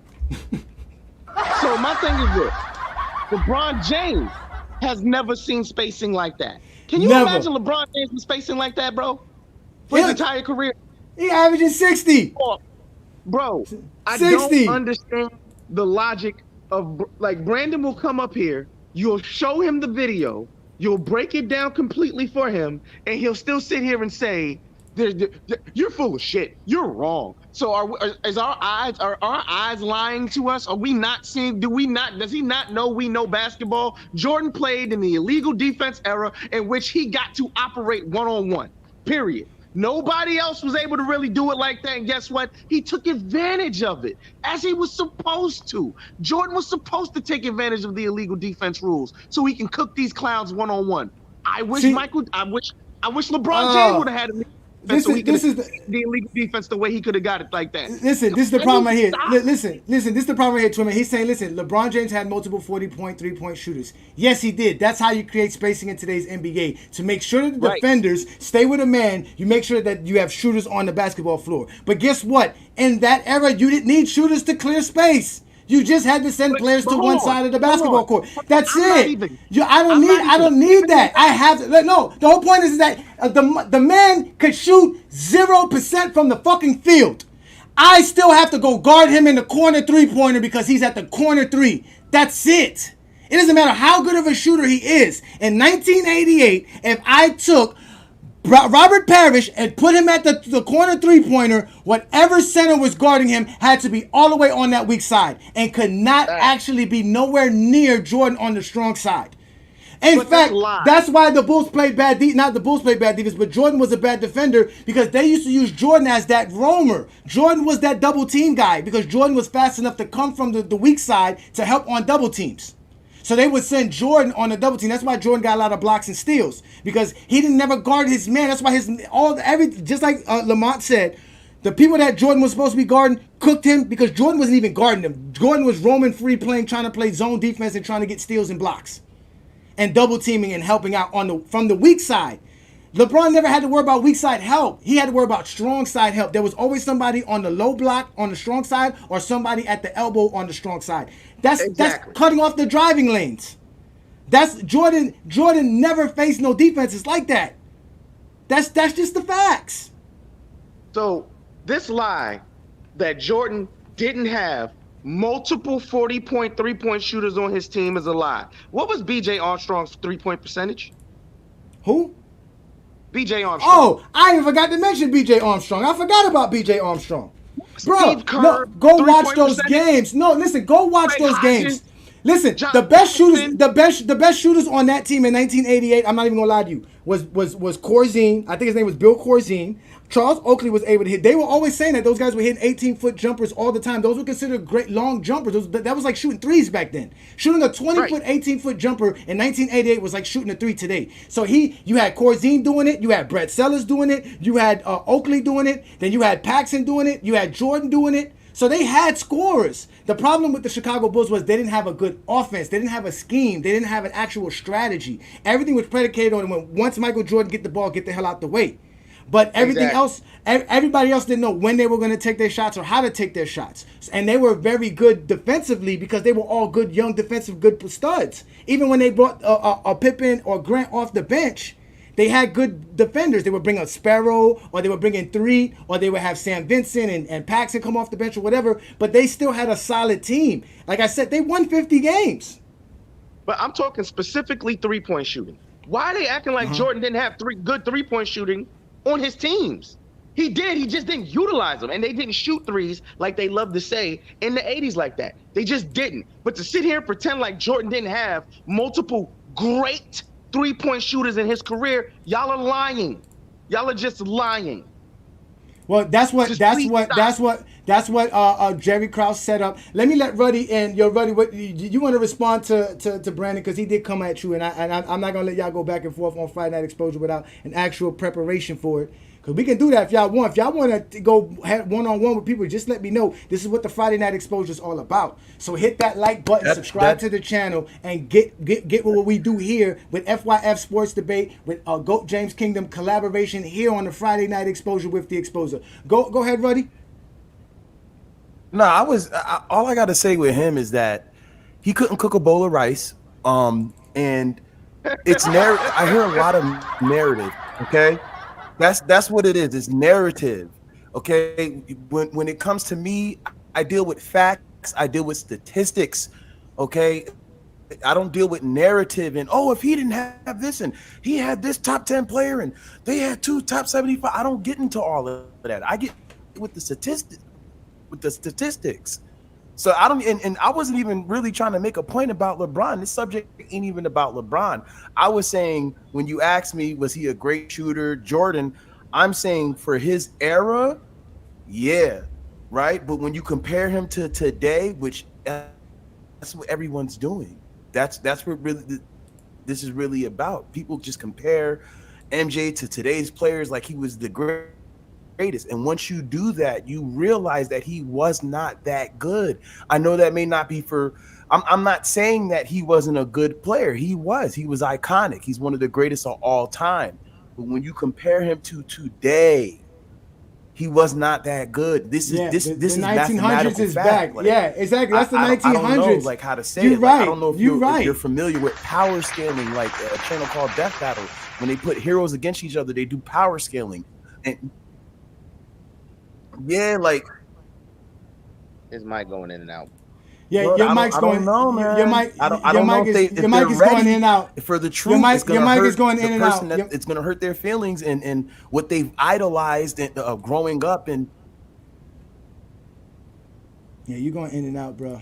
You're going in and out. You're going in and out. Let me bring up Ishmael. yes, it's all good. I'm about to just give me a second. I'm about to just. Don't worry, switch over to listen, my, Brandon. I'm gonna phone bring or up so we can whatever. have the one-on-one with Brandon because I'm about to cook Brandon because I'm about to show Brandon Jordan's shooting and he's gonna start making excuses. So let me bring up Ishmael and then I'm gonna bring up Brandon, y'all. Thanks for joining me. Appreciate you. Y'all make sure to holler at Ruddy Hood Sports and holler at Twin Man, huh?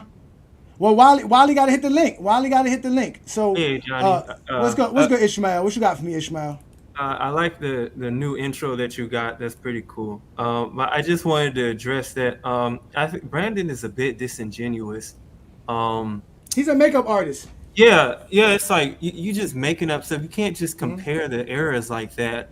That is very disingenuous. And to say like they have like hit LeBron's era of basketball has no rim protectors. There's plenty of rim protectors. I mean, Tim Duncan is number one in blocks in the playoffs. You got Serge Ibaka, Joakim Noah, Dwight Howard, Kevin Garnett, Tyson Chandler. I mean, the list Chandler. goes on. The list goes on and like, on I don't and even. on, bro. Yeah, right. It's just that, I mean, man. the game is different, so it's not Yeah, easier. man. Yeah, that's really it goes crazy, on man. and on and on. But again, he's gonna come up and say some nonsense, and I'm gonna let. And first of all, we're supposed to talk about Michael Jordan. We're gonna talk about Michael Jordan shooting. Let's just talk about that while I got you on right quick.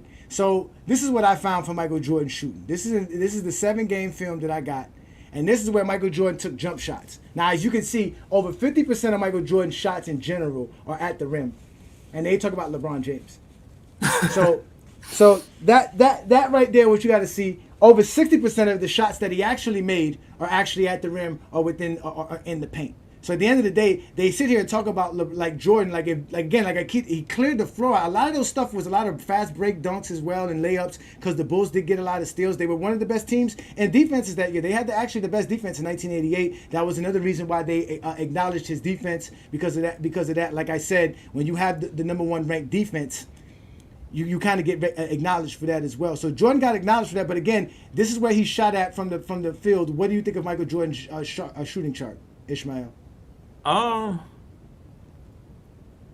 mean, yeah, I mean, I didn't think he was that great of a mid-range jumper from the games I watched, like 80s. I think he was more refined in the 90s, but I just think it's pretty interesting. So it says, yeah, the three-point shot is just atrocious. It's pretty bad, but I'm trying to see, where's the mid-range? Is that, you said... Well, that's always been an argument. Mid-range, from my understanding, mid-range is anywhere between 10 to 15 feet. Like I said, if you take a 17-footer, 18-footer, and 20-footer, it's considered long range. It's especially back then, they would call it long range. A 20-foot shot, that's like a college three-pointer or a high school three-pointer. Did you just do, like, jump shots and three-pointers? Like, yeah, if you look on the right where it says Jordan, you see it says less than 15 feet. So I took every jump shot that he took less than 15 feet that was not in the paint.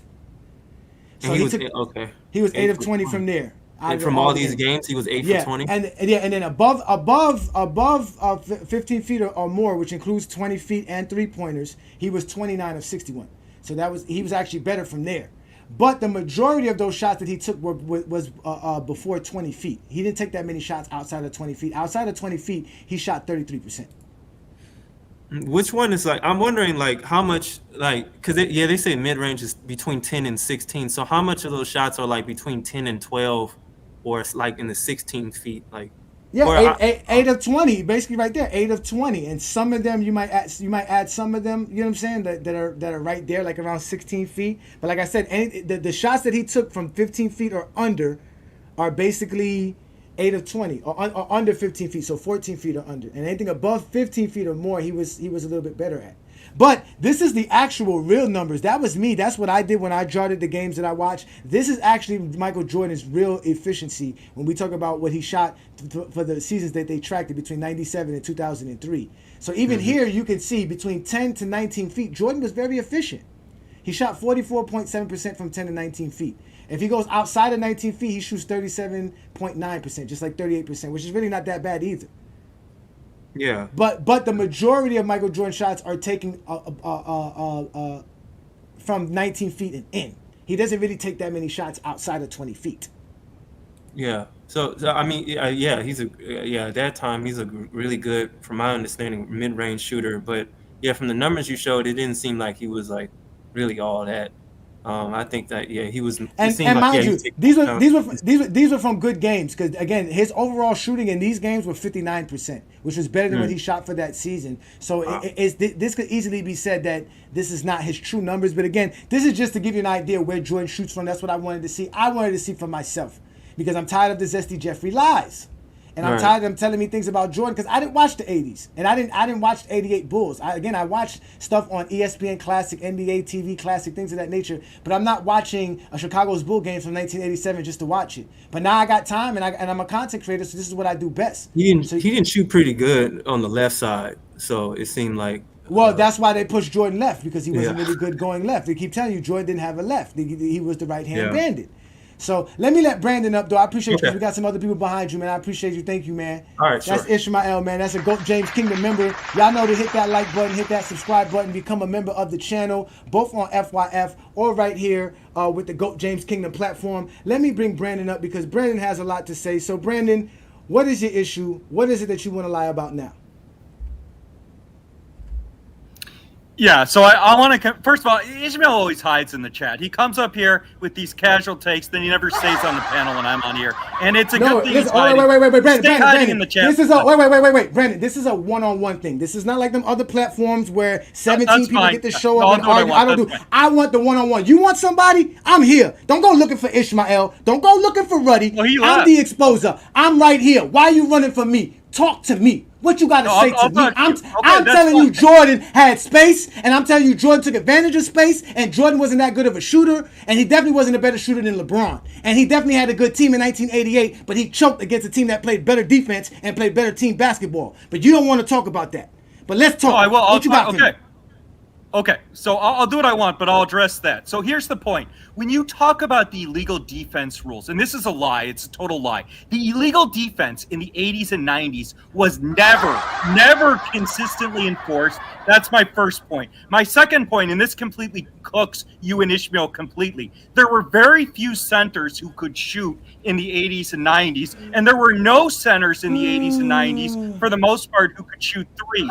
There were a couple exceptions, like Bill Laimbeer, but Bill Laimbeer was often playing the four with Mahorn anyways. So Michael Jordan did not have a clean paint because the centers in the 80s and 90s couldn't shoot worth a dick, number one. So the illegal defense was not consistently enforced, number one. Number two, the centers couldn't shoot, so the paint was constantly clogged in the 80s and 90s. But here's the point. Here's where I completely cook you and Ishmael. Because LeBron's inability to shoot cost him multiple times in the finals in 08, 2011, and 2013. LeBron averaged two, counted 2 points a quarter in the fourth quarter in 2011 against Dallas, because they played simple zone defense and he could not shoot. So when you talk about Jordan, you cannot name, and this is where I obliterate you, you can't name one playoff series in Michael Jordan's entire career where his inability to shoot cost the Bulls at all. The reason the Bulls lost to Detroit in the 80s was Pippen wasn't ready. Pippen averaged 12 a game against Detroit. Jordan was an elite scorer. He had elite efficiency against all-time great defenses his whole career. You can't name one playoff series in Jordan's whole career where his shooting cost the Bulls. I gave you 3 in LeBron's first 8 fucking years in the league. You are cooked. Ladies and gentlemen, you guys know what I do best. Ladies and gentlemen, it is time to becoming the exposer for these Zesty Jeffries. First of all, 1988, 1989, 1990, Jordan choked 3 straight seasons in a row. If you're going to give Scottie Pippen the blame for the Chicago Bulls losing, then you need to give him the credit for the Chicago Bulls winning. At the end of the day, Michael Jordan underperformed in 1988 because he couldn't shoot. That was the game plan that the Detroit Pistons ran 3 straight years. Jordan was playing 1-on-5. Again, you're not going to cut me off. You're not going to cut me off. I let you speak. Again, Michael Jordan choked in those playoffs 3 straight years versus the same team, versus the same strategy, versus the same defense. Because Michael Jordan did not know how to play one team basketball and get his teammates involved and trust his teammates enough to help him win games against teams that had greater defenses and knew how to shut him down from getting to the actual paint. All right. So in 1988, when Michael Jordan was the Defensive Player of the Year and he was the scoring champ and he was the MVP of the league, he was averaging 35 points per game and he was putting up 45 points per game in the first round. He was coming into the second round shooting under 50% and only scored 27 points. He went 3 straight games where he put up 23, 24, and 25 points. To lose 3 straight games that time, the only time the Chicago Bulls were losing 3 straight games was another time Michael Jordan didn't score 30 points per game. Because from my understanding, the only reason the Chicago Bulls ever win is because Michael Jordan averages 30 or scores more than 30 points per game. His playoff career average is 33. And between 1988 and 1990, out of the 8 playoff series that Michael Jordan played, the 5 that he played, not against the Detroit Pistons, he averaged 40 points per game and shot over 50% versus those teams. While when he went against the Detroit Pistons, he averaged just under 30 and shooting under 50%. So Jordan's percentage dropped 25% when he went up against the same team 3 years in a row. That's 3 straight playoffs that he could have won a championship in, but he didn't know how to play basketball or shoot from the outside or get his teammates involved. That's the facts. This idea about jump shot centers doesn't matter. I already told you, if Robert Parrish is standing at the 3-point line, whoever is guarding him has to be within 3 to 4 feet of him. That's just the facts. And if he's on the weak side, that player has to be on the weak side. I'm not done. No, name one Jordan shooting cost the Bulls a series. Name one. I just named you. I just gave you 3. Gave you 3. No. 88, 89. I gave you 3. I gave you. Okay, so 3. wait. So let me talk. Did I say no? Oh shit! Say it again. Say something else. Oh, say something else. Say something else, nigga. Sit your ass down. You're not gonna keep trying to overtalk me, Brandon. I'm giving you an opportunity to speak. It's my turn to speak. This is why you guys can't handle the exposure. I'm your worst nightmare. When I show up, you zesty Jeffries just don't let me speak. So I come through and kick in the door on y'all just like this.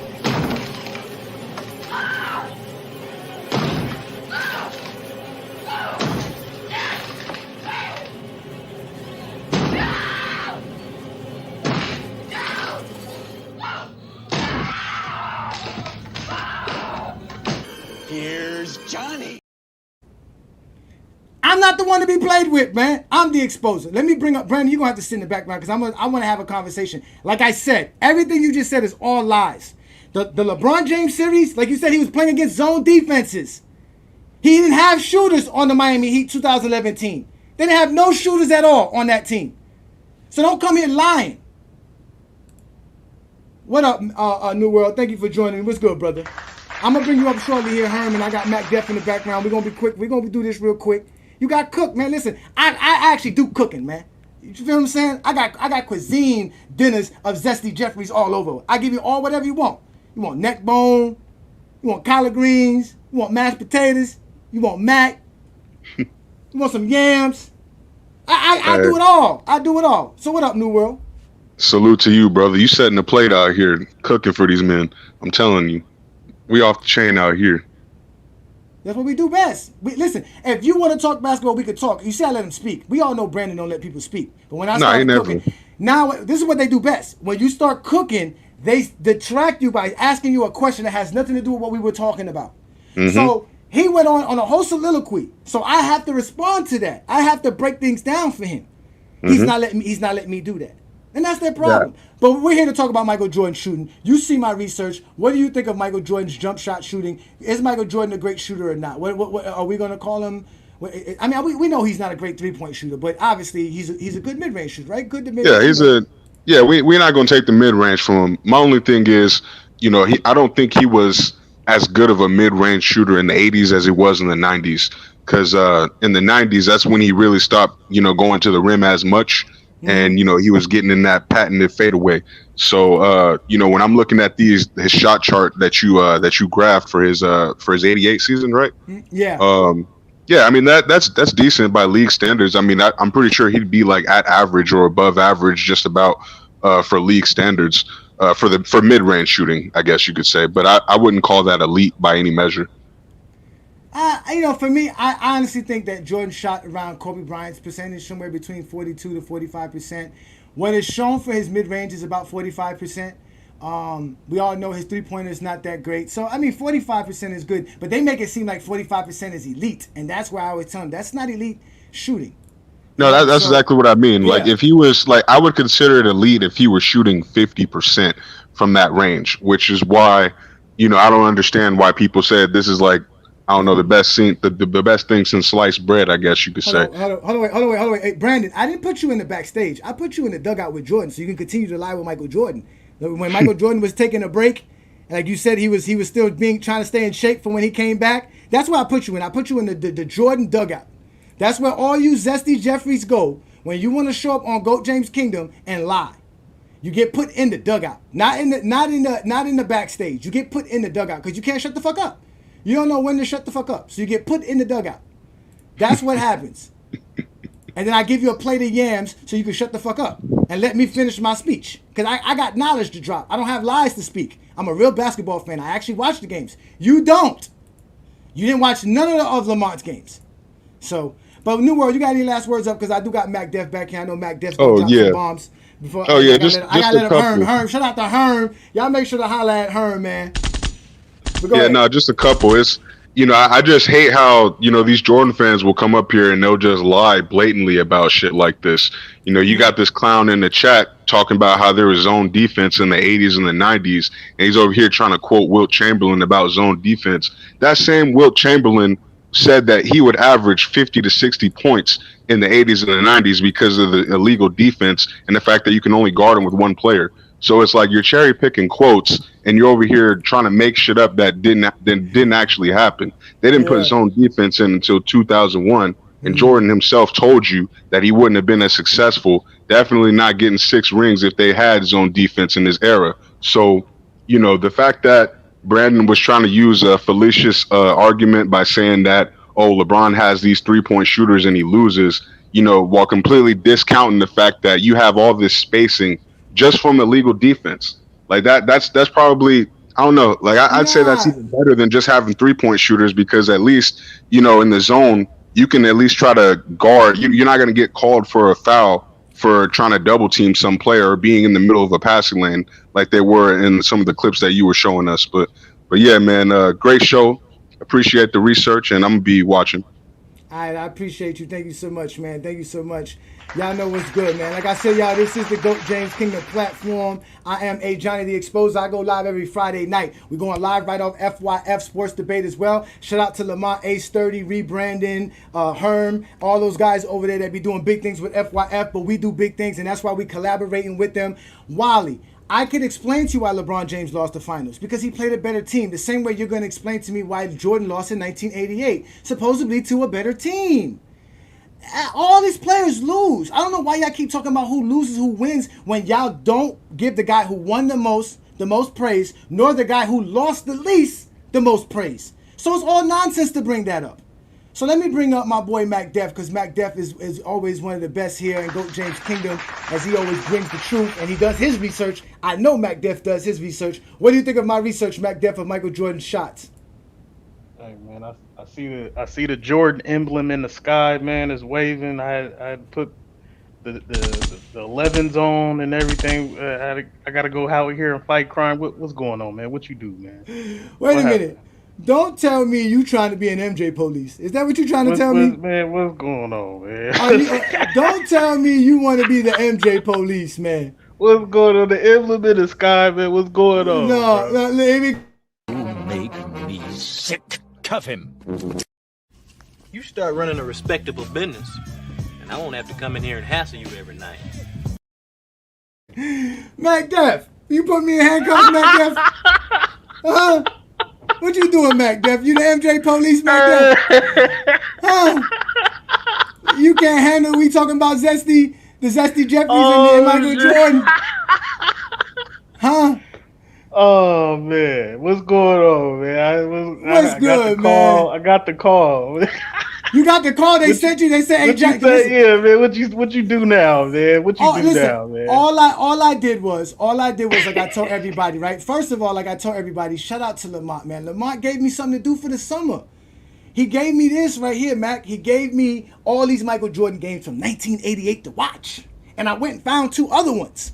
So I just been watching Michael Jordan play, and I've really been trying to figure out this stuff about Michael Jordan and the shooting, because this is what they say, right? LeBron James, this is what LeBron James shoots outside of 3 feet. So they make it seem like LeBron James only scores at 3 feet, right? But between the 3-point line, which Jordan's not a better 3-point shooter than LeBron, but if we go from the 3-point line to 3 feet, LeBron James shoots almost at par with the NBA for the actual history that they've been keeping a track of this. The league is at 39.9%. LeBron shoots 39.3% for his career, and this was done after 2023 season. So this is what LeBron James has been doing. Like, he's not a bad shooter. This is what Jordan did for those 4 years. He shot 42.5% from the 3 feet to the 3-point line, and he shot less than 40 in 2003. But they like to lie. The Zesty Jeffries don't do no research.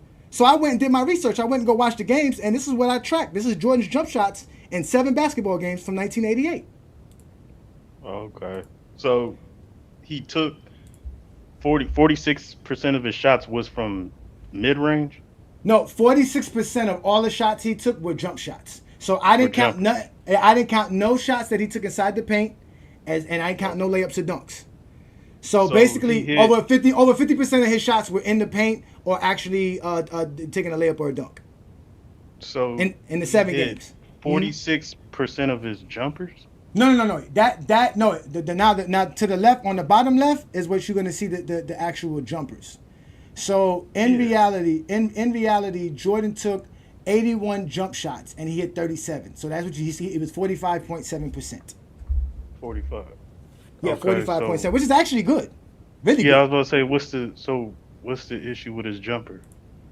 Is it you talking about his 3-pointer? Well, no. The problem is that him shooting outside of 20 feet. That's when it gets bad. So when outside of 20 feet? Yeah, once he starts shooting outside of 20 feet, between 10 to 19 feet, Jordan is phenomenal. But outside of 20 feet, Jordan's not that great. So even here, you can see here on the right side, you can see here, I took a track of where he shot. So within 15 feet, he was 8 of 20. When he took shots out from 15 feet or further, he was 29 of 61, which was actually not that bad. It was 47.5%. But anything that was 20 feet or longer, he was only 6 out of 18. So he shot a third of those, and he only made 25% of his 3-pointers. So what would be a good percentage, I guess, for you to say, oh, that's a good shooter from 20 feet or the 3-point line? The 3-point line is definitely 34 to 35%. To be considered good, to really be good, 37, 38 like Larry Bird. To be really like great, 39, 40, 41% around there. And you got some guys that shoot above that, but like Stephen Curry shoots what, 43, 42% from 3-point land, something like that. Yeah, that's different. Come on, Curry. That's elite though, but that's what I'm saying. But that's what I'm saying. That's what makes it elite. That's what I'm saying. So now, but there's a reason. There's a method to my madness, right? So okay, I asked that question because obviously in '88 he was as far as a 3-point shooter, and I'm not gonna say anything great about Michael Jordan's 3-point shooting because he wasn't a great 3-point shooter. I think 33 for his career. But during his with the short line, don't forget the short line. Well, with his peak years from '89 to '93, where there was no short line, he's had, if you add those seasons up, I think from the 3-point line it was 31%. He shot 31%. No, he shot 28.8% in the regular season when there was no short line season. So all the years I'm talking about. I'm just talking about his peak. So I'm only talking about 5 years. Yeah, so you went from 88 to 6 games. I'm talking from 89 to 93. Yeah, He shot like 31%. Yeah, because in 90, I think in 90 or 91 he shot like 37%, and in 93 he shot well as well. That's for the regular season. That's for the regular. Yeah, for the regular season. The playoffs for those 5 seasons during his peak years, he shot 34.8%, and he's had playoff runs where he's won a championship multiple times where he shot 38% from the 3-point line, 92 and I believe 91. I'm not saying that he's a great 3-point shooter, but if you're asking me who's a better overall shooter between the two, I'm gonna go with the mid-range assassin who's better at the free throw line significantly as well, And at the 3-point line, yes, I think LeBron James is better. He shot more and made more, but the percentages of those, the percentage which you're showing here, I mean, 36 to 33, he's better, but I mean, I'm not putting that much on it. No, that's with the short line now. Jordan didn't shoot 33 from the 3-point line. Now I keep telling you that he shot 29. But you keep adding that short line season. You can't add the short line 34, season. But he shot 34% in the playoffs during his peak years without the shortened line. Yeah, that was when he had like 6 or 7 playoff series seasons where he didn't take like 5 or 10 3-pointers, something like that. Also as well. So yeah, but but this is what you got. He's going to the finals. No, but Mac, you don't make the finals because Jordan's 3-point shooting. Listen, Michael Jordan, right? When we're talking about his 3-point shooting, right? If we account for what he did in the playoffs and what he did in the regular season, without the shortened line seasons, if we put them together, he still shoots under 33%. It's still around 32.5%. So that's not good. That's below. Yeah. That's not good. That's not really good, right? That's close to being bad. You know what I'm saying? That's really close. No, it is bad. Let's just put it. No, I'm not gonna say I'm not gonna say it's bad, because to me bad is like 30%, 28%, something like Westbrook, something like Giannis. That's really bad. You don't want guys shooting like that. 33% Michael Jordan shooting is not really bad. It's just, to me, it's average. I consider Michael Jordan's 3-point shooting average. The same way I consider LeBron James mid-range to be average, right? And that's before the line was put in. He was shooting 33% from the 3-point line. No, Jordan's, again, the most shots Jordan took in the regular season in 3-pointer, if you don't count the short 3-point line, he shoots 29%. If you want to count the playoffs included with the way he did in the regular season, he'll be at about 32.5%. It'll still be under 33%. So he still shoots under 33% in general as a 3-point shooter, no matter how we want to cut it, from the real actual line, including the playoffs and including the regular season. But if we don't, if it's in the playoffs alone, the seasons that are not shortened line seasons, which is 95, 96, and 97, he shoots like 34%, close to like 34.5 from 3-point. From this chart, he's shooting in 97. This is a real chart. So just to let 10 to 19. Just to let Wally know, this is actually a real chart. This is the NBA's numbers. This is not nobody else's numbers. This is the actual numbers from what Michael Jordan did, and they keep a track from 5-foot increments. So I did a show about this a couple of months back where I was trying to show them where Jordan shoots from. Because if you look at it, right, out of all these shots that Michael Jordan takes between 5 feet to 30 feet, basically 75% of those shots are between 10 to 19 feet. If we remove the 5 to 9 feet, 82% of the shots Jordan takes are within 10 to 19 feet. And if we remove the 25 to 29 and the 5 feet, 97% of Michael Jordan's shots are taken between 10 to 19 feet. So that's why Jordan's mid-range jumper is, again, you call it an assassin. I just think that he just took a lot of mid-ranges. But at the end of the day, he was a good mid-range shooter. I don't think he was elite at it, but it was something that was needed in his era, because, again, the 3-point shot wasn't something he had, and it wasn't something that people wanted to take. So shooting the mid-range helped him have an opportunity to get to the rim. I don't know, Johnny. Like, if you shooting 50% from mid-range and 32% from the 3-point line and 85 from the free throw line, I don't know. I don't see. What do you see 50%? He shot 46% from mid-range, which is 10 to 14 feet. If you want to take, I'm looking at 97, 10 to 19 feet. That's 50%.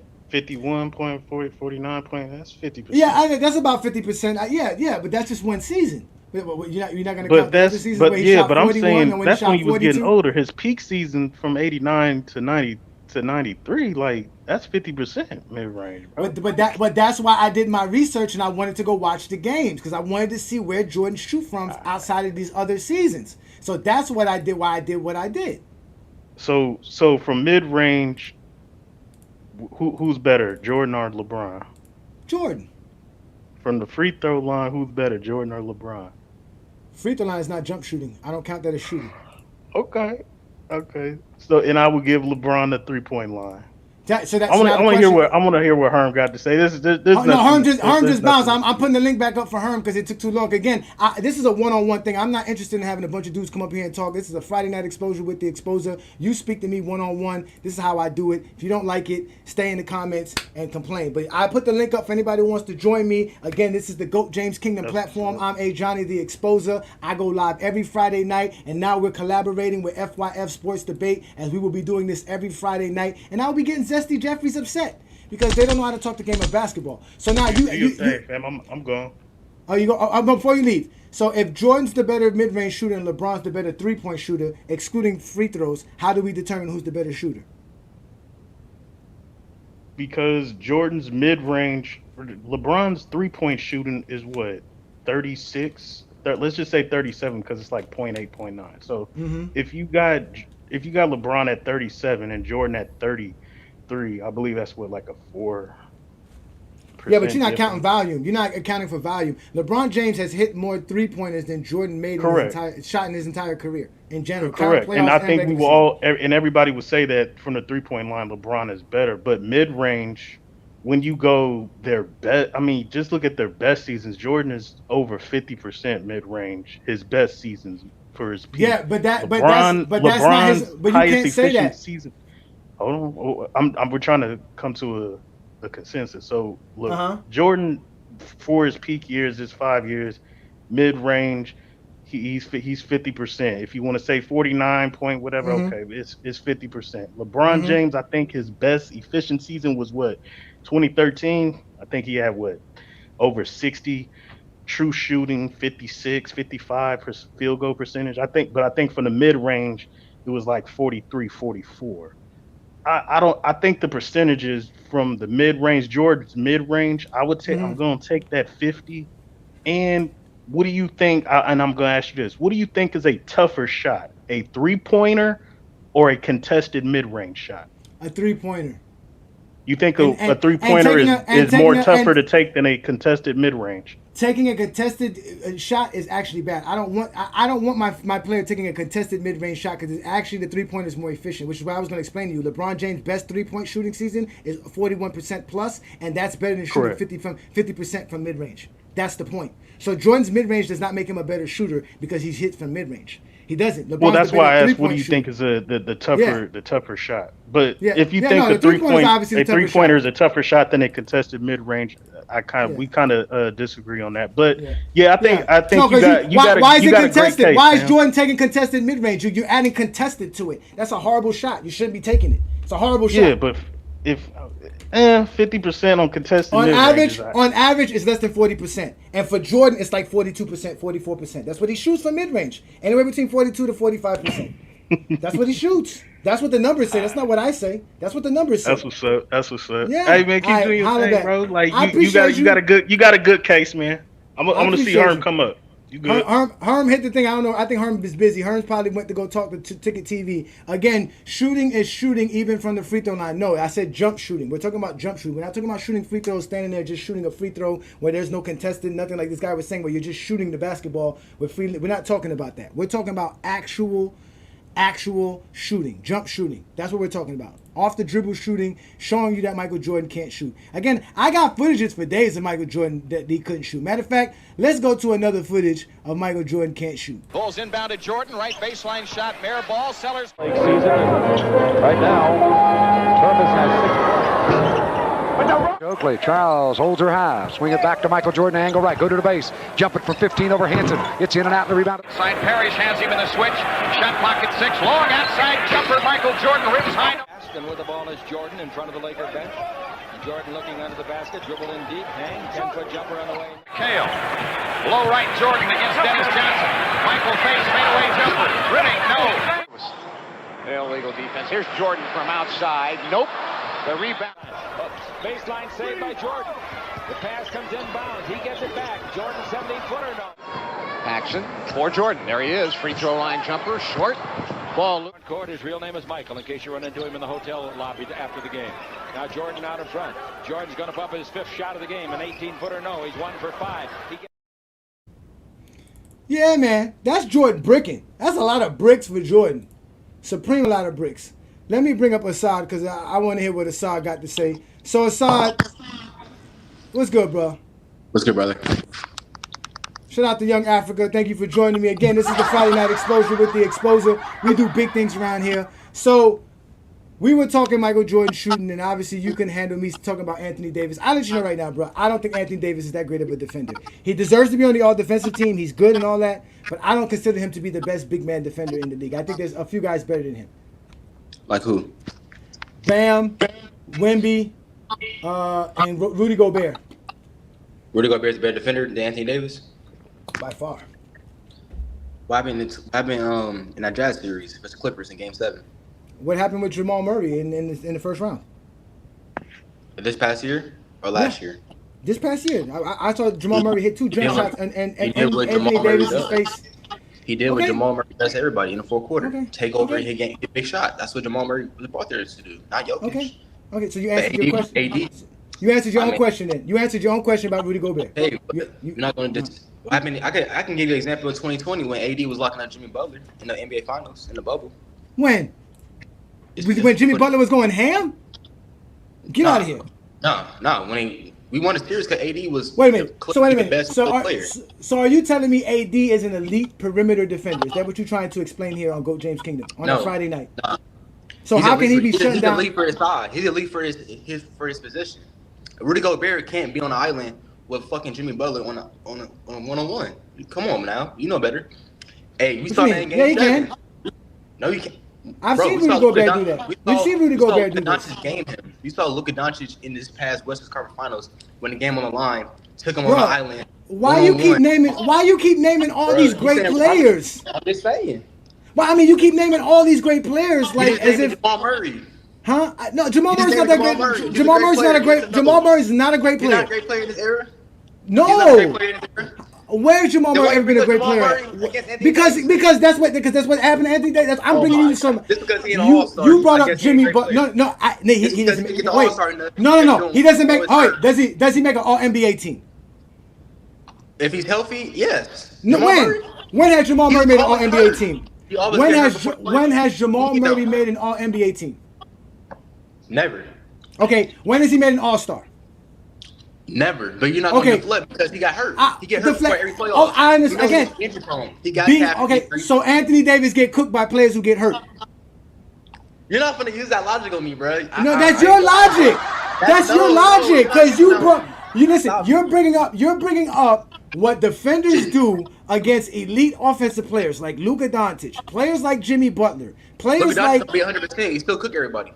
Luka Doncic playing. Exactly. So it doesn't matter how great of a defender you are. He's gonna cook Kawhi Leonard. He's gonna cook. It's only so much a defender can do. All you gotta do is tip your cat off if you hit a tough shot. Jamal Murray hit a fadeaway in Game 2. Tip your cat off. That's good defense. Go look at the footage. AD was why you not tipping your cat off to Rudy Gobert was right there on Luka Doncic. Luka Doncic made it in his mouth. He made it in his mouth. And so did Jamal Murray created separation too. He got enough, bro. That was bro, you're not. Listen, we can't have this. Listen, we cannot have a conversation, bro, because you're not letting me speak. I can't have a conversation with you. You're fucking eating. I don't even know why I even brought you up. Eat your food, bro. Ishmael, what's good, brother? What's good, man? Let me get you up because I'm about to get up out of here real soon. It's been real fun. Again, this is the Friday Night Exposure with the Exposer. Y'all hit that like button, hit that subscribe button, become a member of the channel. Y'all also check us out. We go live on Sunday noons. It is Brandon and I on the GOAT James Kingdom show where we actually talk the GOAT conversation just like this. And this week we're going to be actually talking about how we got Michael Jordan's footage from a Michael Jordan fan proving his fake steals.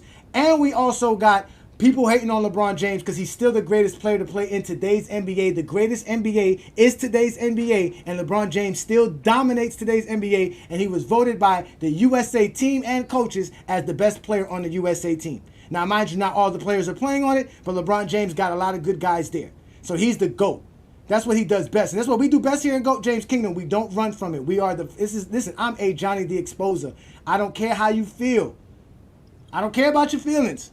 I go live every Friday night to give you a chance to talk to me one-on-one, but you got to be respectful because if you're not respectful, I will put you in the dugout and I will expose you because that's what I do best. I expose Zesty Jeffries like none other. You have now been exposed by the Exposer. All right. So we're going to get back to tonight's program. Ishmael, what's good, brother? What you got for me before I get up out of here? I just want to say good show. I mean, if they think that your chart or anything is wrong, I would just say they should watch the games and probably create a chart of their own. I mean, You know they're not going to do that. they're not going to do all that. They're not going to do that. You know They're not going to do all that. They're not going to do all that. Yeah, a lot of people create these narratives and they create these standards on certain players in comparison to Michael Jordan. I just think it's unfair. Then we watch the games and it's not exactly what they're talking about. So I just think it's really funny. And I'm glad to be watching all this stuff. So it's good that you're doing your research and everything. I'm gonna keep doing what I do too, and I'm gonna find out more information. And everything. Nah, I appreciate that. Thank you, Ishmael. I appreciate you, brother. Thank you so much, man. I appreciate you. So let me bring up Ruddy so Ruddy can get his last words in because they were talking crap about you, Ruddy. What's your last words? Because they still talking about you here. I think Brandon still got something to say. Wall Street Brandon is a special human being, bro. That dude there, I don't know what to say about that. The man says I got charts. I gave you the NBA charts. You guys don't watch the games. Go ahead, Ruddy. What you got for me? Oh yeah, no, I don't even. I'm not. When once I see people spitting narrative, it's like the battle's already won. What I was gonna say is, this is a fun fact, but LeBron held his opponents to 42% shooting, which was an NBA. This was last season, which was an NBA best through 40 games. A lot of people don't know that. He should have got some type of defensive of player of the year nod at least, because no one was able to do that through 40 games, and the man is about to be 40 years old. But all I was gonna say was good show, man. Appreciate it. I've been subscribed for a little minute too, man. I've been watching, you know what I'm saying? A little busy on Sundays, but I try to catch as much of the show as I can. Mm-hmm. But yeah, man, as far as MJ with the mid-range shooting, I believe that as far as him being a good scorer, he was a good scorer for his time. As far as him being a good shooter, he was a good shooter for his time. But in the grand scheme of things, I can't even put him in the top 5 with shooters. You know what I'm saying? I can't put him up there. I have to put him maybe in the top, I don't know, 10 to 20 range. You feel me? But if we're talking about some of the greatest scorers in NBA history, there were so many people that could score much better. Kareem Abdul-Jabbar, one of them. A lot of people, even Wilt Chamberlain, had a easier time scoring, definitely in the paint. So, you know what I mean? That's about all I had to say. All right, I appreciate that. Well, the poll is up. Everybody who voted, over 49% said that Jordan's not a top 10 shooter because he can't shoot threes. Again, Jordan wasn't that great of a three-point shooter, so he can't really be an elite shooter in general. He was definitely a good mid-range shooter. He definitely had his mid-range going. So I appreciate that. Thank you so much, everybody. Look forward to seeing you again. Listen, Rudy Gobert is a better defender than Anthony Davis. And then for Wiley here, who says I'm a stat guy, what are you guys going to use to say that Anthony Davis is a better defender? You guys don't watch Rudy Gobert because he plays in Minnesota and he plays in Utah. How many Utah or Minnesota games have you really watched in the last 5, 6, 7 years? You haven't. You've been watching Anthony Davis, and that's why you think Anthony Davis is a better defender. Anthony Davis does not make the Lakers a good defensive team. He's not better than Bam. Everywhere Rudy Gobert goes, the team defense gets better. That shows you how good of a defender he is. He actually helps the other players play defense because he can cover so much space. He can do so much defensively. He can switch. Anthony Davis doesn't even want to guard his own position. Just like Wally said, the man is soft. He's completely soft. Again, I got him as one of the best defensive big men because, yeah, he could protect the rim. He's an elite rim protector, and I will always appreciate that because you can't just come into the paint with Anthony Davis. He will definitely put his hand up and contest it. But he's not an elite defender. He doesn't shut down nobody in the post. He doesn't go out in the perimeter and prevent anything from happening. He's a liability on defense, and that's why the Lakers suck on defense. And y'all want to talk what y'all want to talk. By the numbers, LeBron James protects the rim just as good as Anthony Davis has the last 4 or 5 years. Those are actual facts. Those are real things, but y'all don't watch the game of basketball. Y'all won't even watch the actual games. I guarantee you none of y'all watch Michael Jordan play. None of y'all watch these guys play. You don't watch Bam play. Bam makes people like Tyler Hero and Duncan Robinson and Max Strus and all these guys look good on defense. The Heat have one of the best defenses because of Bam Adebayo, because of the things that Bam could do. We can play a zone defense the way we play it because Bam could cover so much space and do so much. He's so smart. And he can guard in the perimeter. So again, Wemby, Rudy Gobert, and Bam Adebayo are better defenders than Anthony Davis. And that's the words from the exposer. That's what I'm going to tell you. That's just the facts. All I do is drop knowledge here. That's all I do. He didn't even want to stick. Look, he doesn't want to stick Embiid. Exactly. He doesn't want to stick Embiid. He doesn't want to stick Rudy. He doesn't want to stick none of those guys. Embiid cooked Rudy. Again, Embiid and Joker both cooked Rudy. That doesn't. What does that mean? Who stops Embiid or Joker? Nobody. You guys go take the best players and say they go cook Rudy Gobert. That's what they're supposed to do. That's why they are who they are. That's why these guys won league MVPs the last couple of years. Like, y'all are not dropping no knowledge. This is why I am glad to be a part of the FYF Sports Debate platform. Because we are the most objective and the most properly speaking basketball fans out here. You guys don't know how to talk the game of basketball. So like I told you, I did my research. I went and go find Michael Jordan shooting.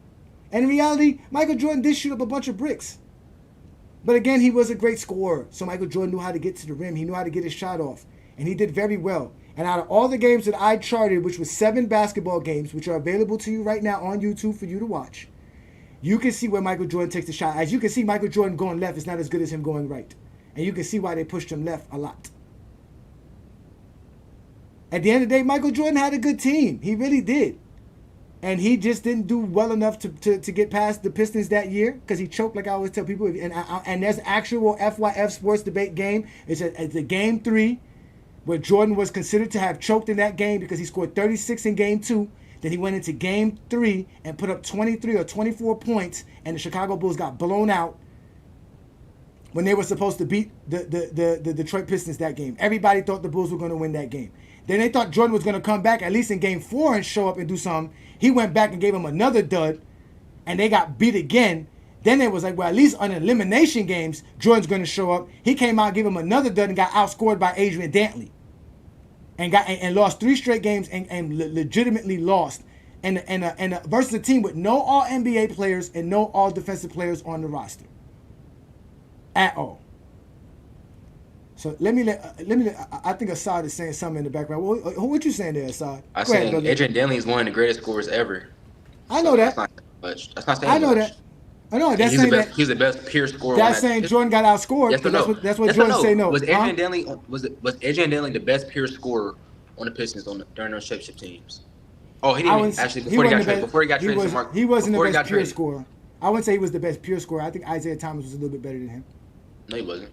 Adrian Dantley. I would say so. All 3 levels. No. You said on Detroit. You say on Detroit. Yes, before he got traded from Mark McGuire. No, before he got traded from Mark McGuire. Yeah, he wasn't. No, he was. They weren't even averaging 20 points per game. What are you talking about? Huh? They wasn't even averaging 20 points per game in 1988. They didn't have a player average 19 points per game. Yeah, Joe Dumars. Joe Dumars was Isaiah Thomas, right? Like you said. Joe Dumars was a 3rd-year player. You have Repica too, right? Yeah, he averaged like 13 points per game. What are you talking about? So Repica wasn't nice? Kelly Repica, he wasn't nice on the Pistons? Sit your $5 ass down before I make change. You fucked up big time. You're incapable of running this shit. You guys don't let me speak, you get put in the fucking dugout. I don't understand why you guys just don't talk. He just this motherfucker said Topeka. So he said Topeka. Michael Jordan had Scottie Pippen, Horace Grant, Charles Oakley, John Paxson. He had a whole squad of players, Corzine. He had Sam Vincent. Maybe Michael Jordan was losing because he was playing bad defense like this. Scott takes it in the Magic. Foul Jordan trying to steal. That's what we talk about his type defense, gambling. Well, sometimes, though, people that are leading the league or high in steals doesn't necessarily mean they're a good defensive player. It's just, as you said, they gamble a lot. He's averaging about 3 3/4 steals a game, leading the NBA. Jordan is the epitome of a lane passing receiver. He jumps in all of the passing lanes when you have possession of the basketball, and that's how he gets the majority of his steals. He and Cooper matched against each other now. He's guarding Coop at the other end. Worthy brings the ball in with the Lakers. Sit your punk ass down. That old bullshit. Nobody want to hear your fucking lies. Nobody want to hear your lies. Here he goes again. Brandon Katz. Again, he asked me who was the better scorer on Detroit. Now, who's the better scorer of all time? I know how great of a scorer Adrian Dantley was. But at the end of the day, Michael Jordan choked against a team that didn't have a player who averaged 20 points per game. They didn't have an all-NBA player on their roster. They didn't have an all-defensive player on their roster. And Jordan choked against that team. He didn't put up his 35 points per game like he normally does. He didn't shoot above 50% like he normally does. He didn't get 2.5, 3 steals per game like he normally does. He didn't get the blocks like he normally does. He had more turnovers like he normally does. That is what happened. And then the next year, the same crap happened again. Matter of fact, Jordan choked so bad in 1989, he went into a game and he didn't even shoot the ball. He started passing the ball because he choked in a game 4 against Detroit. And he decided in a game 5 that he was just going to do what Kobe did against Phoenix, was not play his game and pass the ball to his teammates. And ended up losing that series as well. You zesty Jeffries don't know nothing about basketball. What the fuck you doing here? If you can't take it, sit your ass down. That's just the facts. I showed you Michael Jordan bricking. I gave you the charts. I did my research. I do what I do best. You have now been exposed by the exposer. I don't got time for liars. All you guys do is lie. That's all you do. Yes, there's zesty offenders. Like you just said, you're right about that. Zesty offenders. Lock them up. Locking them up. Yes, the Chicago Bulls had 50 wins that season. And I got actual footage that I can show you that they were talking about how good that 1988 team was. And how they had high expectations for that team because of the way they were building that team. Because remember, Jordan was getting them high draft picks because he was losing early on. So they were able to pick up a lot of good young players. They had a good started cast of young dudes coming in to help them become a great team. Then they added Stacey King. Then they added B.J. Armstrong. Then they went and got Tony Kukoc. Then they traded for Cartwright, who helped them win a championship. You guys don't know the game of basketball. All you do is spit narratives and spew lies about Michael Jordan. And that's why you get exposed by the exposer. Because we don't do that here in GOAT James Kingdom. What we do here is talk the game of basketball. And that's why we're back with FYF. And we're going to be doing this every Friday night. So be prepared. But remember, if you're lying, you will go in the dugout. So let me bring up Ishmael right quick and before I get up out of here. What you was going to say, Ishmael? Are you there, Ishmael? Hey, that's crazy, Ajani. They really say he gambled in the games like that. Like they. Yeah, he gambled. He gambled. He gambled. That's Michael wild, Jordan was gambling. That's crazy. There's a footage of a dude who said that he played Michael Jordan in golf and they gambled all day playing golf and Jordan got he said he grabbed Jordan for like a couple of $1,000 or something like that. But what I'm saying, like his defense, they were saying because like Herman's gambling back. yeah, that's what I meant. Like gambling, I meant that as a joke anyway. But I was saying like his defense, they were like using him as an example of not good defense. And so, like, I'm just saying that that's kind of crazy to the fact that... Oh, you're talking about that kind of gambling. Yeah, I was... My bad. Yeah. My bad. Yeah. Listen to what That's they said right crazy. here. Listen to what they said about Michael Jordan's defense. This is them, mind you. This is the Chicago Bulls trying to promote Jordan on defense because they said he should get recognized for blocks and steals. And then watch what the second broadcaster says, which is an actual basketball player. I think his name is something Lucas. Watch what they say here. Pay attention. The thing which is so underrated about this young man, they appreciate his passing, but no one ever talks about his block shots, his steals, and his overall defense. Now he has done some damage by stealing the ball from the Sixers tonight. This is Cheeks. Doug Collins would ever say, which he would say to Michael Jordan, forget about the points, concentrate on defense. Ike Jordan is one of the better defensive players in the league, but nobody talks about it. He plays good defense in the passing lanes, but as far as individual, he's not that sharp, I don't think. There are a lot of guys like that. Larry Bird's another one who knocked down a pass in the lane. Rick Barry was great at that. Here's Jordan, drive right side. So you heard that, Ishmael. They compared Michael Jordan's defense to Larry Bird and Rick Barry to show you what type of defense Jordan was playing. Let me let Herm up because Herm was patient before I didn't let him up. I appreciate you. Remember, y'all, that is a GOAT James Kingdom member, Ishmael. Thank you, brother, for supporting me here in GOAT James Kingdom. Y'all make sure to hit that like button and check out the membership for FYF and also GOAT James Kingdom. I appreciate that. Let me bring up my boy Herm. What up, Herm? Appreciate Herm is in the building. What's good? Herm and Body, Hollywood Herm. Y'all make sure to check out Herm on the crossover, which will be going live tomorrow at 5 o'clock. Correct, sir? Now, tomorrow is going to be the month crossover moved to Wednesday. So crossover moved to every Wednesday at 5 now. So, you know, okay. So, you know, hey, you cooking, brother. I mean, hey, it's a good show.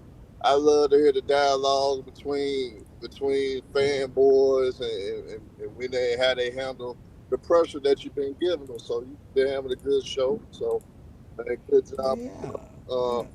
But for as my opinion on the matter, Jordan can shoot basketball. Some of if you look at the best scorers of all time, a lot of them do primarily work for the mid-range. So I think, in all actuality, I think he would be just fine in the era. All the all-time great players, y'all, no matter what we feel about them, whether it's LeBron, whether it's Jordan, they could fit in any era. They would adjust to any era. So, like I tell anybody, I troll a lot. But when it comes to actually talking basketball, we go pick apart. We go pick on them for the little things because we trying to prove who's better than the other. But in all actuality, LeBron James and Michael Jeffrey Jordan could play in every era. If they had to adjust to an era, they could. So, yes, Jordan said he hated the zone, but I think if he would have adjusted and would have got used to the game. But one thing about basketball that we've seen in every era, the mid-range never go anywhere. Kevin Durant is great even though he's a 50-40-90 guy. Primarily his points come from the mid-range. So when I think about that, I think he'll be fine. 3-pointers, he didn't take a lot of them, so it's kind of hard to judge the 3-pointers from him because he only averaged like 1.7 his whole career. But I think like LeBron James, because once the game changed in the middle of his era, right in the beginning of his prime, and the game changed, LeBron James started working on his jumper. LeBron James started to develop that 3-point shot he didn't have in the beginning. So, like I said, I think he's a good jump shooter, man. But with guys defending when he lost in the 80s, when you get your ass kicked, though, James, you get your ass kicked. There's no excuses. When you're the best player, hey, you get all the praise. But when you lose, you get all the blame. As a LeBron fan, you know I know that better than most. You know I know that. And like any Jordan fan, if you a fan of Michael Jordan, you don't never avoid his failures because that's what primarily his story actually elevated his greatness from how he kept getting his ass kicked by the Pistons and he kept fighting, he kept trying to get better, and once his IQ did improve and once he did start to play a team-oriented game, the game became much easier for him. You started seeing him being more sure of himself and more efficient, and you start seeing his team being better, and you seen what happened once he got better and once he started playing team-oriented basketball, they swept the Pistons. So, end of the day, for guys to try to diminish his failures and try to blame just primarily his teammates, I think is disingenuous. I think that's not the way you go. And if you actually just play it out, he was playing dumb basketball. He was being selfish, which led him to getting his ass kicked. Well, you know what? I ain't gonna lie, bro. Herman, I'm not gonna lie. The games that I watched, Michael Jordan really wasn't that bad. Now, there were moments where he put his teammates in bad position where he made like a last-second pass off to them right quick, so they had to take the shot or whatever. But it was because the Bulls really didn't have an offense. Like, they really didn't have a strategy, a system in place. That's why they needed a point guard. That's why Scottie Pippen was so important in adding that triangle. But in reality, that ball hogging stuff that you hear people say Michael Jordan had because he shot a lot, I really didn't see that. I ain't gonna lie, bro. There was times in the game, Herm, I was like, man, get the ball to Mike. What are y'all doing? Like, you know, I'm not gonna lie, bro. I was like, why y'all not getting the ball to Mike? But, you know, again, listen, I appreciate you, Herm. You showed up here. They were over here saying that you being soft. But can you tell me, Herm, has anybody ever said a smart take to Brandon? Because every time somebody gives a take, Brandon always talking about you're cooking yourself. He called me special ed, Herm. So Brandon say everybody takes a bed. So man, Brandon go against the grain regardless, no matter who's talking, no matter who's bringing up a certain point. Brandon don't give a damn who it is. He go against everybody on this platform and say they don't know basketball. Oh my God, it's hilarious. That dude is hilarious, man. But listen, Herm, you know, again, Mr. LeBron, you can show up. Listen, don't ask Herman to do something that you want to go do. Herm and I got a little bit of camaraderie here. Herm and I, we do our thing here. Don't be over here trying to be like Herm and I. If you want the exposure, sir, I'll put the link back up for you. There's more than enough people that's watching us for you to bring you up since you want to talk to the exposure. Because like I told you, this is what Friday nights is for. I don't run from no smoke. I actually bring the smoke. I'm ready to light up right now. I'm in ignition ready to blow. Pause. but Herman, the reason, like I said, Herman, the real reason I did this, Herman, was because I really just wanted to see where Jordan took his shots at in the 80s, and especially the season that he had in '88 is considered one of the best seasons. You know, he was very efficient that year. I said this is good, and there's film on it. You know what I'm saying? With Lamont dropping film and all this stuff about the defensive player of the year that year. I said let me go watch and see where he shot from, and obviously this is where I tracked from his shots, and it is what I always thought what it was with Michael Jordan. Now Michael Jordan is a good mid-range shooter. He's not that good from the three-point line. He's an average three-point shooter. But like I always tell people, if Michael Jordan is the better mid-range shooter, because I'm not going to say LeBron's the better mid-range shooter, but LeBron's better from deep, who's really the better shooter? You see what I'm saying? And at the end of the day, the mid-range shot for the 80s or in the 1900s before the 2000 or today's basketball was very important because the little men couldn't get to the paint. When you was a guard and you was a small guard like Mike at 190, you were not supposed to be in the paint. That's what Michael Jordan kept challenging, because when you went to the paint, they would just foul you and send you to the free throw line. There was no flagrant fouls. You took your 2 free throws and we kept playing basketball. But there's only so much abuse you can take trying to go to the paint. So you had to have a mid-range so that you can help space out the floor for the big men and just space out the floor in general. Because you weren't going to take a 20-footer or a 22-footer. You definitely weren't going to take a 24-footer, which is what a three-point is. So those were very important shots in that era, which Wally will agree with me, that being a good mid-range shooter as a guard is very, very important. So Michael Jordan being a good mid-range shooter was very good for his game, because not only was he able to dominate attacking the basket, but he was able to at least hit those shots. He was able to do it from a pull-up sense. He can go left and right and pull up. He can catch and shoot. You see what I'm saying? And in some cases, he can get hot and hit some threes for you. You see what I'm saying? So that was what I saw. But again, I did see Jordan going to the paint a lot, and a lot of his baskets were at the rim, which is what I always thought and what I always knew was at that time, without the defenders that were needed, Jordan was just getting to the paint at will. If you weren't double teaming Jordan, you was basically cooked. It was barbecue chicken, to be honest. And I'm gonna say this though, like that's why I'm telling niggas if they go bring up the zone defense thing, just think about guys like DeMar DeRozan. DeMar DeRozan is still in this league because he's a great mid-range shooter, and really nobody can stop him for getting to his spots in the mid-range of today's game. Dwayne Wade, you seen it because you a Miami Heat fan. You seen it. Dwayne Wade primarily lived in the mid-range. So, like, the mid-range never has left the game. So, now if you want to criticize Jordan for his three-point shooter, you can get on him. He didn't really take a lot, and there's a reason why he didn't take a lot. People could say that. But when it comes to him being just a good shooter, period, we had guys like Rip Hamilton. He really didn't take any threes, but we knew Rip Hamilton was a great shooter, primarily because he was great at unstoppable in the mid-range. So, at the end of the day, for us to answer your question, because guys got sensitive because they really wasn't understanding what you were saying. But in all actuality, Jordan was a good shooter. People just took it the wrong way when you brought up the shot charts, the shooter splits. And when you brought up three-point shooting, they just automatically thought that you just saying Jordan couldn't shoot when they just look at the title. So that's why he had Brandon being oversensitive and being ultra defensive when it came to this topic. But it's a good topic though to see where people head at, to see who was gonna be real sensitive to the matter, who was gonna overreact to it and be a zesty. But you be calling these fanboys, you know what I'm saying?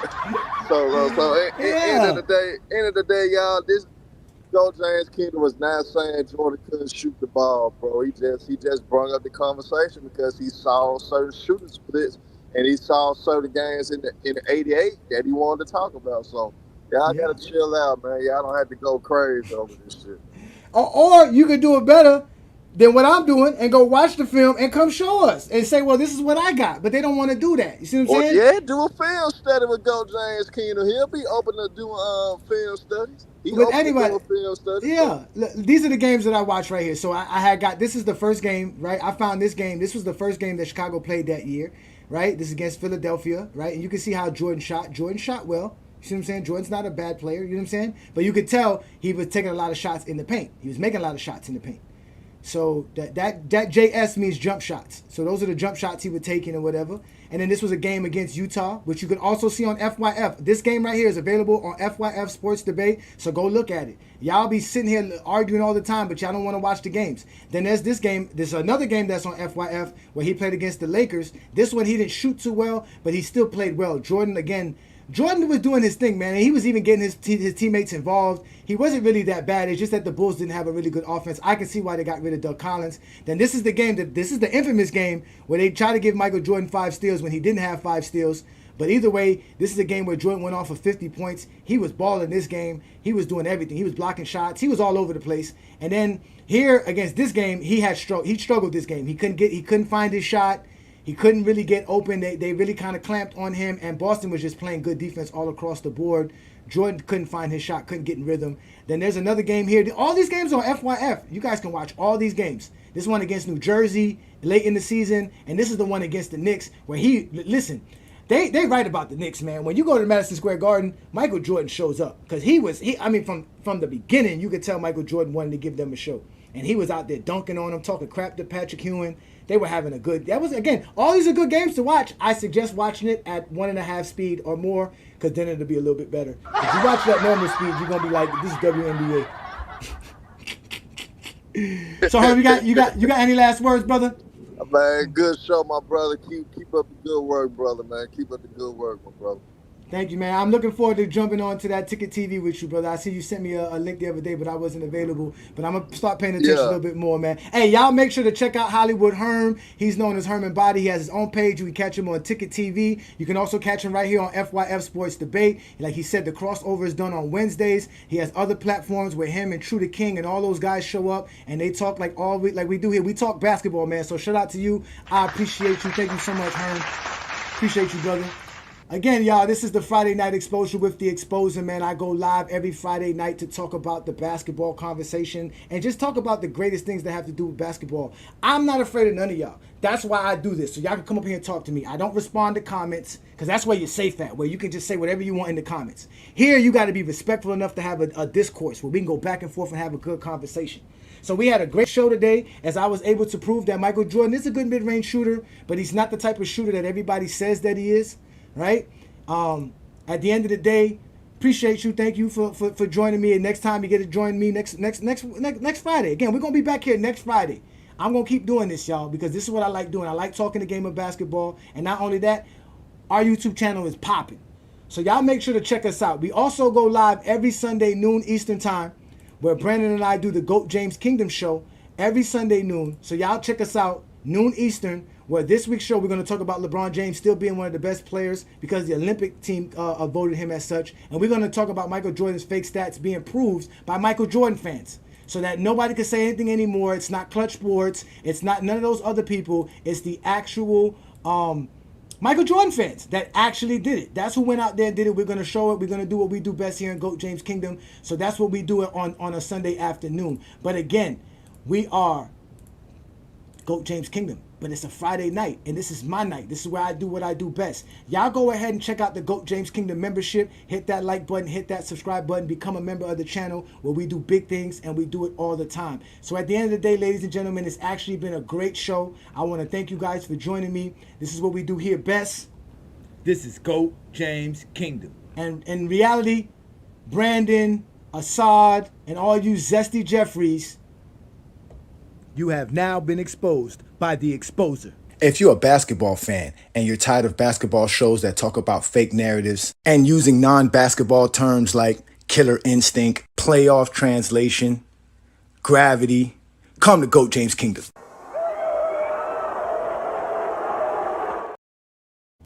Here comes Jordan 1-on-2. He stops and pops and missed it. Three at the three-point line. Now the ball over to Jordan. Jordan's 18-foot jumper in the way.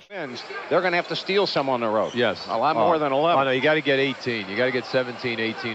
The ball and brings the ball over the right side to Jordan. Boy, I love him. Drives on Coop. Shoots over him. Horace Grant out front. Jordan 8 to shoot. Michael Jordan right of the lane shoots the fadeaway jumper in. A shot at him. There were some good centers there. 6-6 to score. 3 minutes gone. 9 to go. Jordan's got it. His fourth shot of the game. No good from 20. Top of the circle against Parrish. Left side Jordan. Outside jumper short. Rebound. Sam, top of the key, picks it up, plays it into Jordan. Low right turnaround jumper. Rimming, no. Rebound. Oakley's. Alan Level also in the ball game, and he's had a good game as a playmaker today. Double team on Jordan. He'll be guarded by Hanson. Pippen at 6'7", goes down low to Michael Jordan. What a quick move. Turn to the right. The jumper no good. Sellers out in front, the 7-footer from Ohio State. One time the MVP of the NIT tournament. Here's Jordan, a 20-footer over Scott. Bulls inbounded Jordan. Right baseline shot. Mayor ball. Sellers. Season. Right now, Purvis has 6 points. Oakley, Charles holds her high. Swing it back to Michael Jordan, angle right. Go to the base. Jump it from 15 over Hanson. It's in and out and the rebound. Side Parrish hands him in the switch. Shot clock at 6. Long outside jumper. Michael Jordan ribs high. And with the ball is Jordan in front of the Laker bench. Jordan looking under the basket, dribble in deep, hang, 10-foot jumper on the way. Kale. Low right Jordan against Dennis Johnson. Michael face fadeaway jumper. Rimming, no. Illegal defense. Here's Jordan from outside. Nope. The rebound. Baseline saved by Jordan. The pass comes inbounds. He gets it back. Jordan 17-footer no. Paxson for Jordan. There he is. Free throw line jumper. Short.